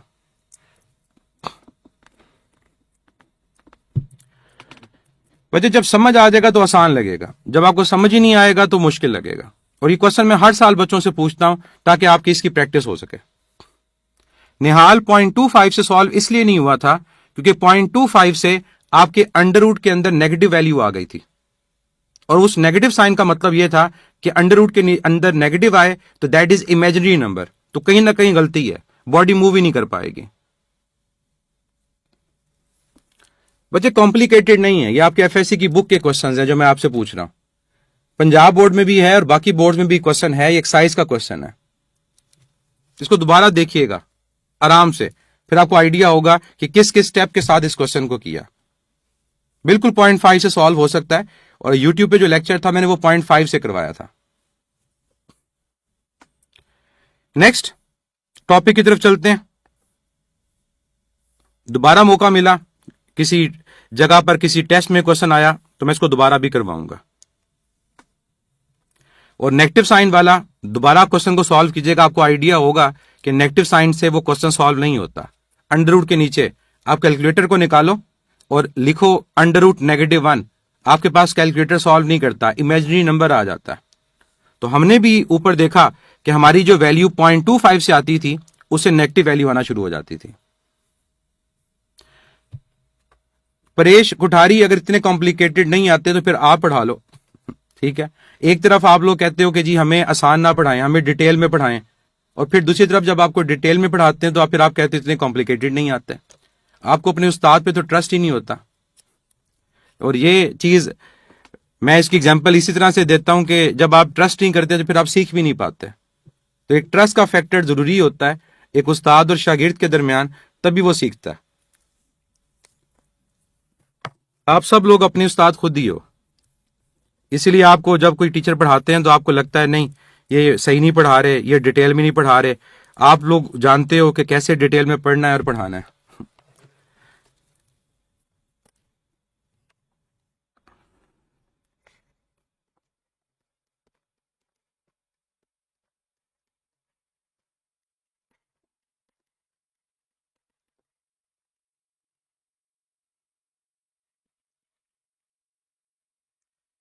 नेक्स्ट टॉपिक आपके पास है ग्रेविटेशनल पोटेंशियल एनर्जी, जिसका वसीम बगरानी ने सवाल उस टाइम पूछ लिया था, हालांकि हमने इसको आगे पढ़ना था।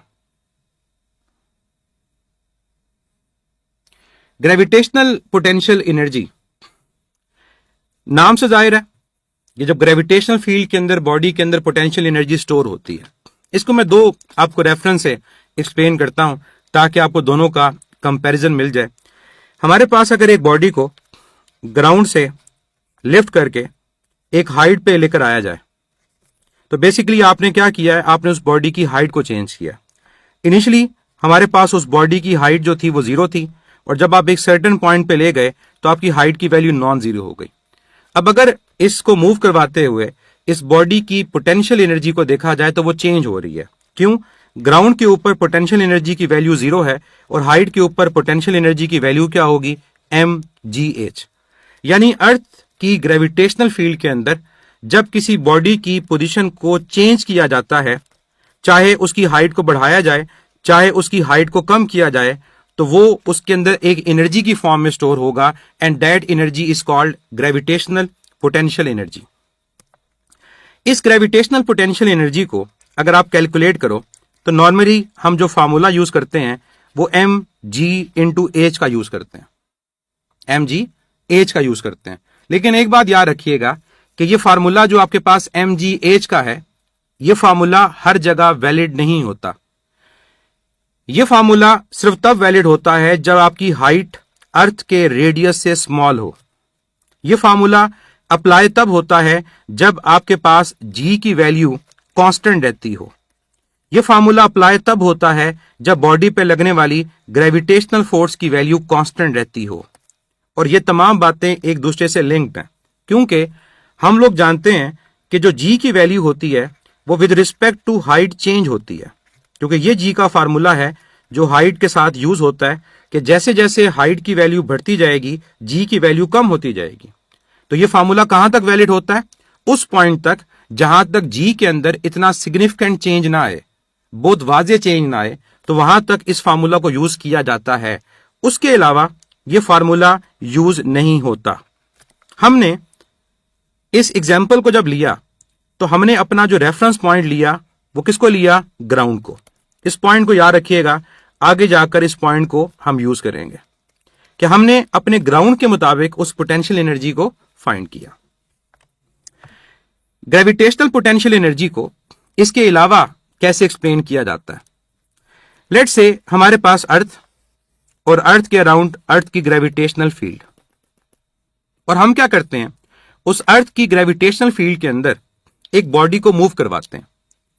कहां से कहां तक? लेट्स से उस बॉडी का जो मैस है वो m है और बॉडी कहां प्रेजेंट है? इंफिनिटी पे, और हम उस बॉडी को इंफिनिटी पॉइंट से मूव करवाकर अर्थ की ग्रेविटेशनल फील्ड के इनसाइड लेकर आ रहे हैं। कहां पर? किसी एक पॉइंट पर। उस पॉइंट को नाम दे दो P। अब जब बच्चे हम एक बॉडी को अर्थ की ग्रेविटेशनल फील्ड के इनसाइड लेकर आएंगे तो असल में हम कर क्या रहे हैं? हम उसकी पोजीशन को चेंज कर रहे हैं। तो कहते हैं the work done in moving a body from infinity to point P और P to infinity. Work done in moving a body from infinity to point P या P to infinity will be stored in the form of energy and that energy is called gravitational potential energy. अब ये भी कह सकते हो कि अगर दो ऐसे पॉइंट्स के दरमियान बॉडी को मूव करवाया जाए जहां पर एक पॉइंट ऐसा जहां ग्रेविटेशनल फोर्स 0 है और एक पॉइंट ऐसा जहां ग्रेविटेशनल फोर्स नॉन जीरो है, तो ऐसा करने में जो वर्क डन होगा वो एनर्जी की फॉर्म में स्टोर होगा and that energy is called gravitational potential energy. इस ग्रेविटेशनल पोटेंशियल एनर्जी का जो फार्मूला आप लोग अपनी बुक में भी पढ़ते हो, वो फार्मूला आपका क्या होता है?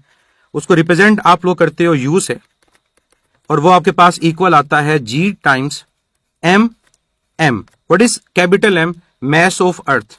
What is small m? Mass of the object divided by, और ये डिवाइड किसे हो रहा होता है? ये डिवाइड हो रहा होता है R के साथ। What is R? जिस पॉइंट के ऊपर बॉडी को लेकर आए या जिस पॉइंट से बॉडी को लेकर जाना है इंफिनिटी, इसका डिस्टेंस अर्थ के सेंटर से स्मॉल r है। और स्मॉल r किसके इक्वल है? स्मॉल r सम है दो चीजों का। वो दो चीजें क्या हैं? अर्थ का radius plus height above the surface of earth. तो small r basically capital R और हाइट का सम है। अब ये फार्मूला जो मैंने लिखा G/m/r, इसकी भी कंडीशन है कि ये फार्मूला कब अप्लाई होगा।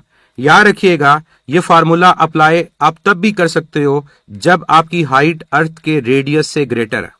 मतलब लार्ज हाइट्स के लिए आपका फार्मूला यूज होता है G/m/r और स्मॉल हाइट्स के लिए आपका फार्मूला यूज होता है mgh। और बच्चे जब आपकी हाइट ज्यादा होना शुरू हो जाएगी, इसका मतलब ये फार्मूला तब भी अप्लाई होगा जब आपका G चेंज होना शुरू हो जाएगा। ये फार्मूला तब भी अप्लाई होगा जब आपकी ग्रेविटेशनल फोर्स की वैल्यू कांस्टेंट नहीं रहती। अब कुछ बच्चे यहां पर कहते हैं पॉजिटिव साइन, कुछ कहते हैं नेगेटिव साइन। बच्चे याद रखिएगा, यहां पॉजिटिव और नेगेटिव दोनों आ सकता है, डिपेंड करता है कि क्या बॉडी को मूव अगेंस्ट ग्रेविटेशनल फोर्स कर रहे हो या अलोंग कर रहे हो। अगर अगेंस्ट करोगे तो नेगेटिव साइन, अगर अलोंग करोगे तो साइन क्या आएगा, पॉजिटिव साइन आएगा। तो आई होप आपको आइडिया हुआ होगा कि ग्रेविटेशनल पोटेंशियल एनर्जी के दोनों फार्मूलाज करेक्ट हैं, लेकिन दोनों डिफरेंट कंडीशंस में अप्लाई हो रहे होते हैं। एक अप्लाई हो रहा होता है स्मॉल हाइट्स के लिए, एक अप्लाई हो रहा होता है लार्ज हाइट्स के लिए, लेकिन जो चीज कॉमन है दोनों में वो क्या है। पीएमसी में ये पॉइंट बड़ा स्पेसिफिकली लिखा गया है कि जो ग्रेविटेशनल पोटेंशियल एनर्जी होती है यह हमेशा किसी रेफरेंस पॉइंट से ली जाती है। अब आप दोनों एग्जांपल्स को देखें तो पहली एग्जांपल के अंदर हमारा जो रेफरेंस पॉइंट था वो ग्राउंड था। हमने ग्राउंड के रेफरेंस से बात की और ग्राउंड के ऊपर पोटेंशियल एनर्जी को कितना लिया, 0। और दूसरे केस में हमने जो अपना रेफरेंस पॉइंट लिया वो इंफिनिटी को लिया, और इस इंफिनिटी पॉइंट के ऊपर भी आपकी जो पोटेंशियल एनर्जी की वैल्यू है वो क्या है, 0 है। तो मैं क्या कहूंगा, मैं कहूंगा कि ग्रेविटेशनल जो पोटेंशियल एनर्जी होती है, चाहे वो स्मॉल हाइट के लिए ली जाए चाहे वो लार्ज हाइट के लिए ली जाए, वो हमेशा with reference to a specific point ली जाएगी।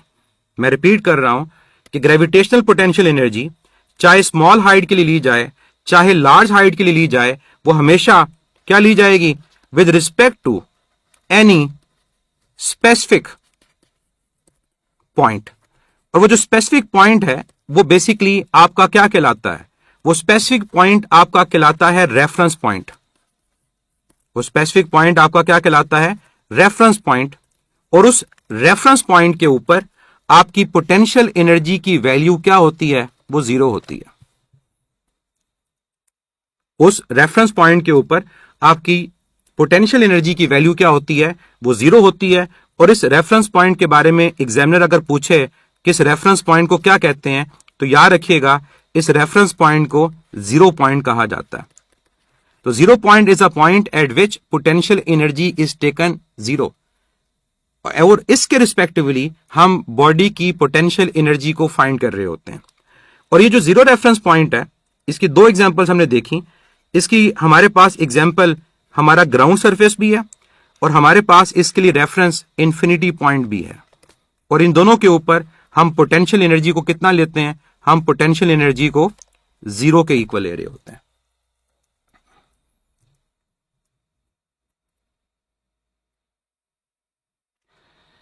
तो ये चीज आपको पता होनी चाहिए कि ग्रेविटेशनल पोटेंशियल एनर्जी हमेशा एक रेफरेंस पॉइंट के अकॉर्डिंग ली जाएगी, और उस रेफरेंस पॉइंट के ऊपर पोटेंशियल एनर्जी 0 होती है, और हम उस पॉइंट को 0 पॉइंट कहते हैं। और वो 0 पॉइंट हमारा ग्राउंड होता है, या हमारा 0 पॉइंट क्या होता है, इंफिनिटी होता है। ग्राउंड का मतलब क्या होता है, ग्राउंड का मतलब होता है कि वो अर्थ सरफेस है, अर्थ की सरफेस को हम ग्राउंड कंसिडर करते हैं। और जो इंफिनिटी हमारे पास पॉइंट होता है, वो पॉइंट कौन सा है, that is a point outside the earth's gravitational field. ये थ्योरेटिकल चीजें हैं सारी की सारी, जो आप लोगों को अपने एमसीक्यूज के लिए याद रखनी है। अब एक सवाल यहां पर पूछा जाता है, क्या 0 पॉइंट के ऊपर स्मॉल जी की वैल्यू हमेशा 0 होती है? क्या 0 पॉइंट के ऊपर स्मॉल जी की वैल्यू हमेशा 0 होती है? क्या आंसर दोगे?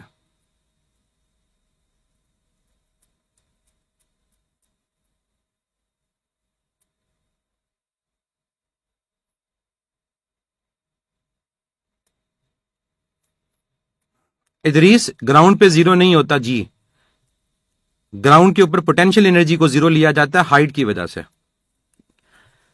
बिल्कुल आप लोगों का आंसर करेक्ट है कि 0 पॉइंट के ऊपर हमेशा जी 0 नहीं होता। अगर आप इन 2 एग्जांपल्स को देखो तो इंफिनिटी पॉइंट के ऊपर आपका जो जी है वो 0 है, लेकिन ग्राउंड लेवल के ऊपर आपका जी 0 नहीं होता।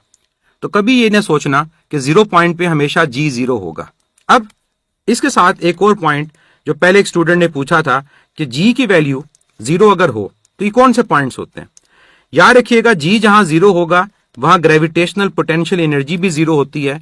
और हमारे पास ये दो पॉइंट कौन कौन सा, एक पॉइंट हमने अभी पढ़ा जो इन्फिनिटी पॉइंट है, इन्फिनिटी पॉइंट जो अर्थ की ग्रेविटेशनल फील्ड के बाहर है, और इन्फिनिटी पॉइंट के ऊपर ग्रेविटेशनल फोर्स भी जीरो, ग्रेविटेशनल एक्सेलेरेशन भी जीरो, और ग्रेविटेशनल पोटेंशियल एनर्जी भी जीरो।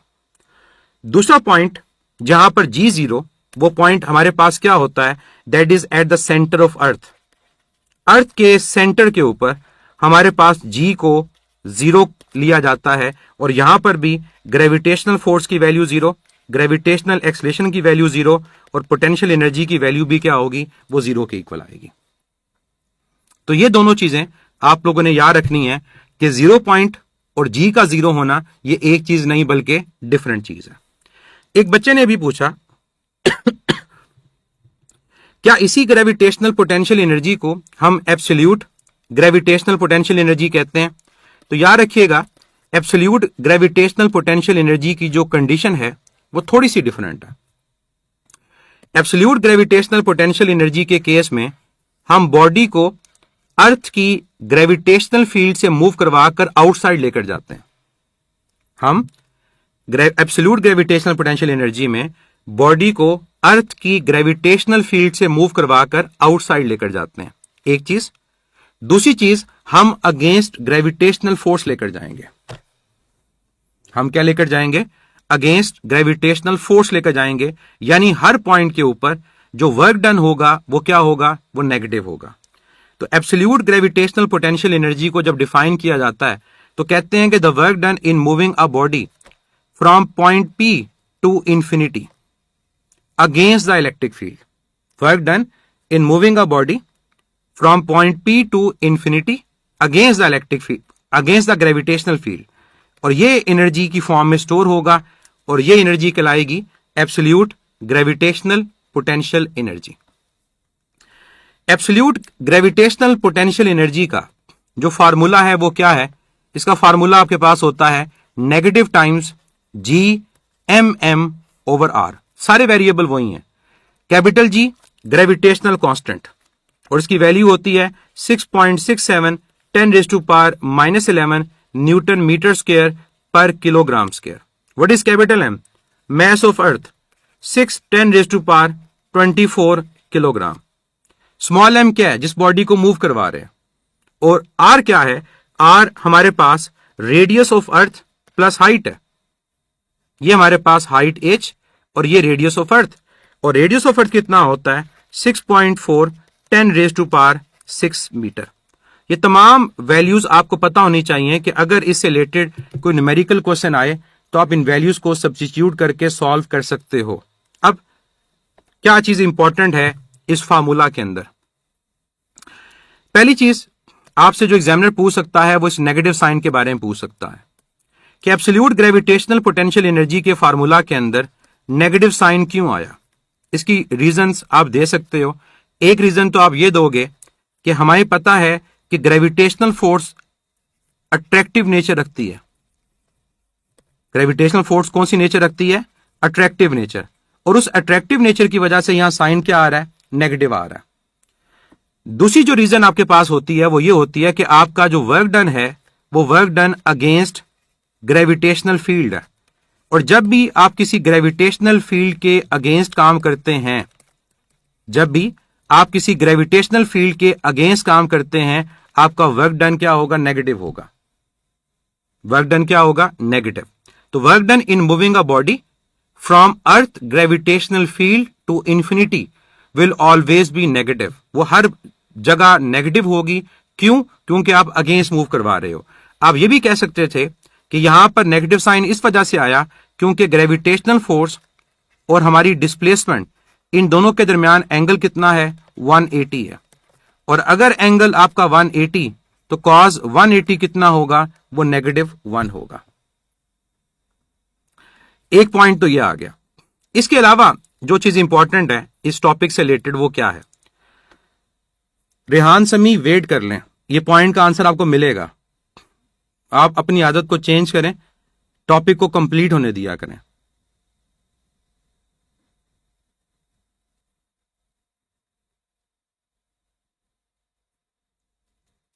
ग्रेविटेशनल फोर्स हमेशा अट्रैक्टिव कंसीडर की जाती है।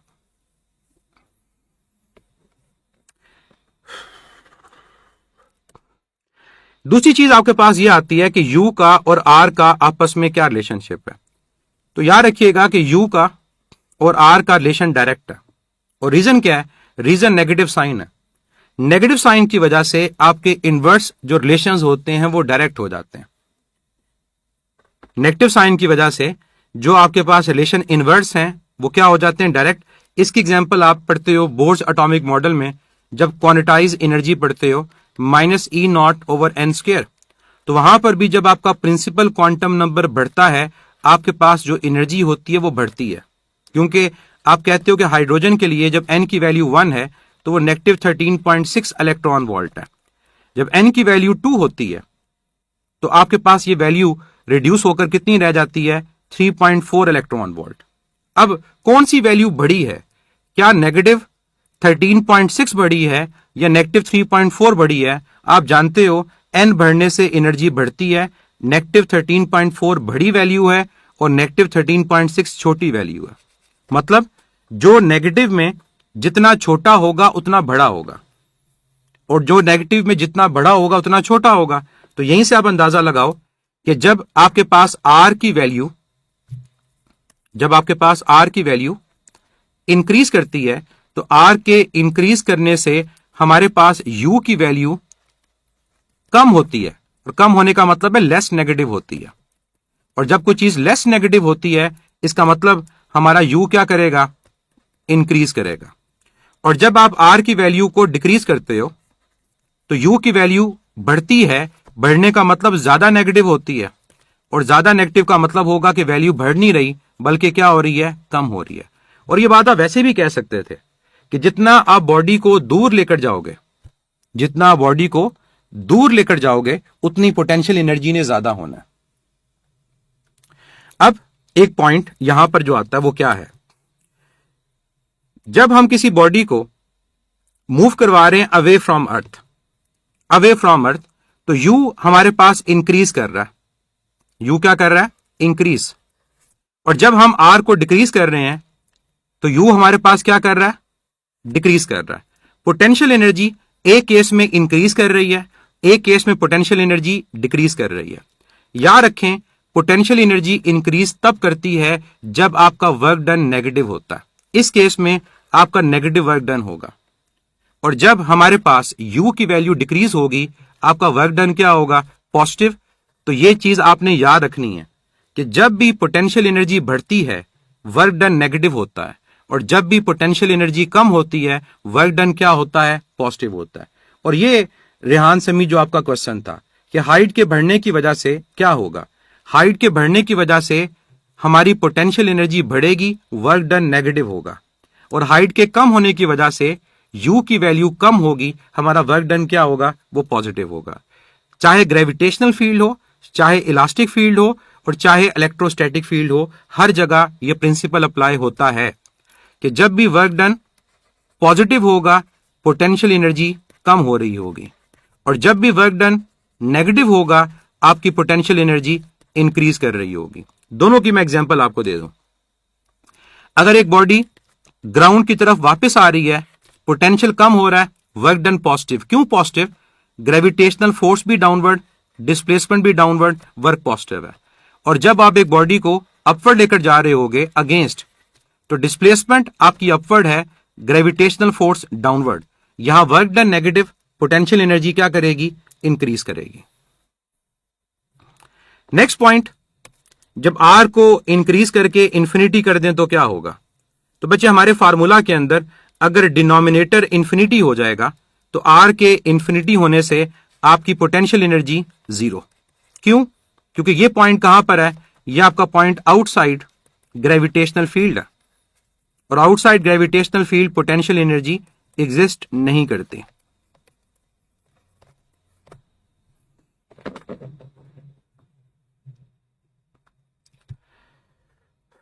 Next point, absolute gravitational potential energy से रिलेटेड इसका ग्राफ, कि हमारे पास इसके ग्राफ की शेप क्या होती है। तो पहली बात तो ये याद रखें, absolute gravitational potential energy negative है। इसका मतलब इसका ग्राफ नेगेटिव हाफ में होगा, उल्टा। यहां पर आप लोगे u क्योंकि नेगेटिव वैल्यू है, और यहां पर आप लोगे किसको, r को। तो क्या आपने पढ़ा अभी, आपने ये पढ़ा कि जब r की वैल्यू बढ़ेगी, जब r की वैल्यू इंक्रीज करेगी, तो u की वैल्यू आपके पास लेस नेगेटिव होगी। तो क्या मैंने जो एरोस ड्रॉ किए, क्या वो सही ड्रॉ किए कि r के बढ़ने से u लेस नेगेटिव हो रहा है? मुझे बताएं जल्दी से, क्या मैंने एरो सही ड्रॉ किए?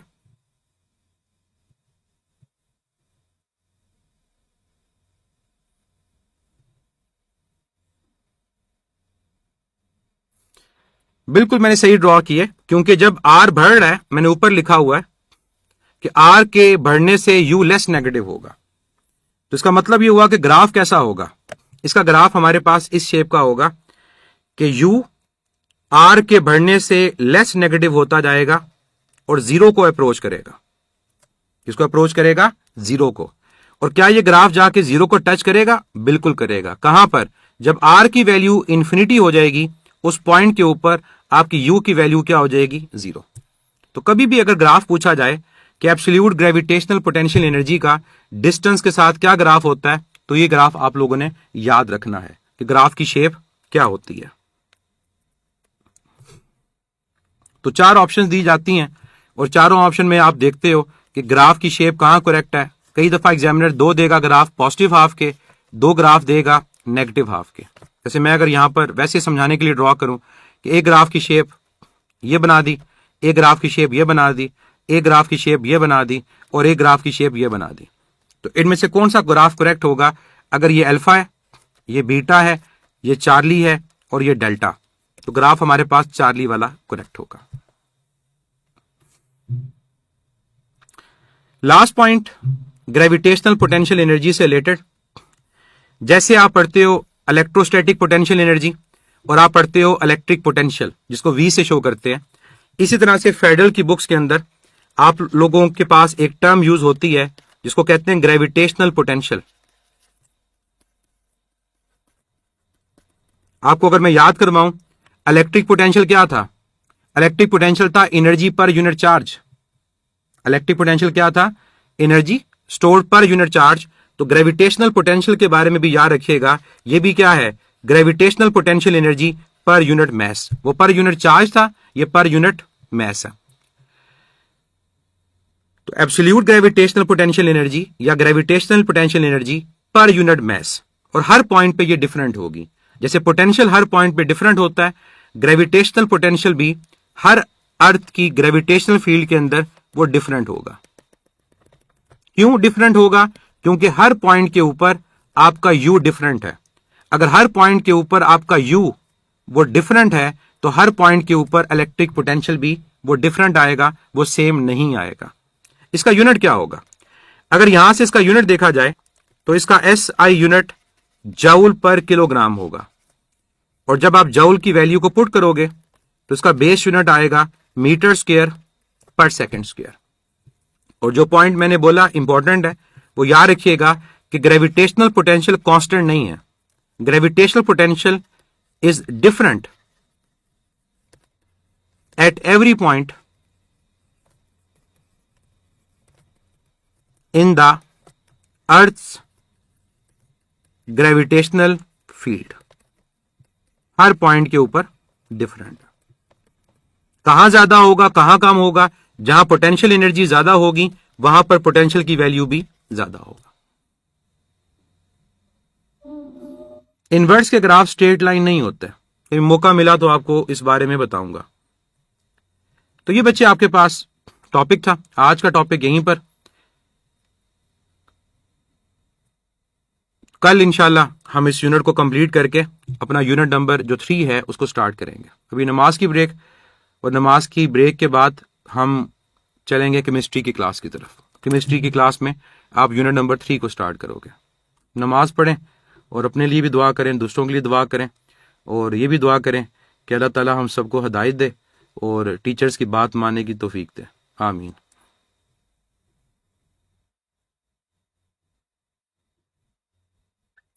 जुहेब, ऊपर जो जी का फार्मूला है ग्रेविटेशनल फोर्स के फार्मूला से आया। नेक्स्ट क्लास केमिस्ट्री की है। आप लोगों को टाइम टेबल सेंड किया था, ग्रुप में मैसेज को देखा करें। मेरे उस्ताद थे एफएससी में केमिस्ट्री के, तो वो एक बात कहते थे कि बच्चा नालायक हो बदतमीज ना हो वो कामयाब हो जाता है।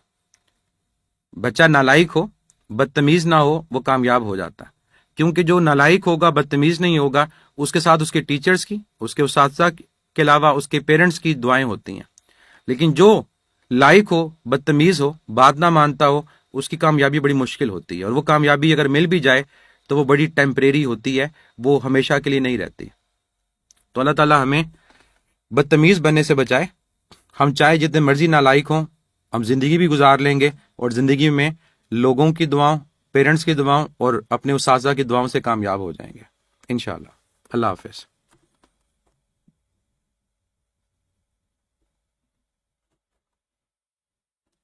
वर्ल्ड न्यूज मैं आपको कर रहा हूं ब्लॉक, आइंदा अपने रियल नेम से आइएगा।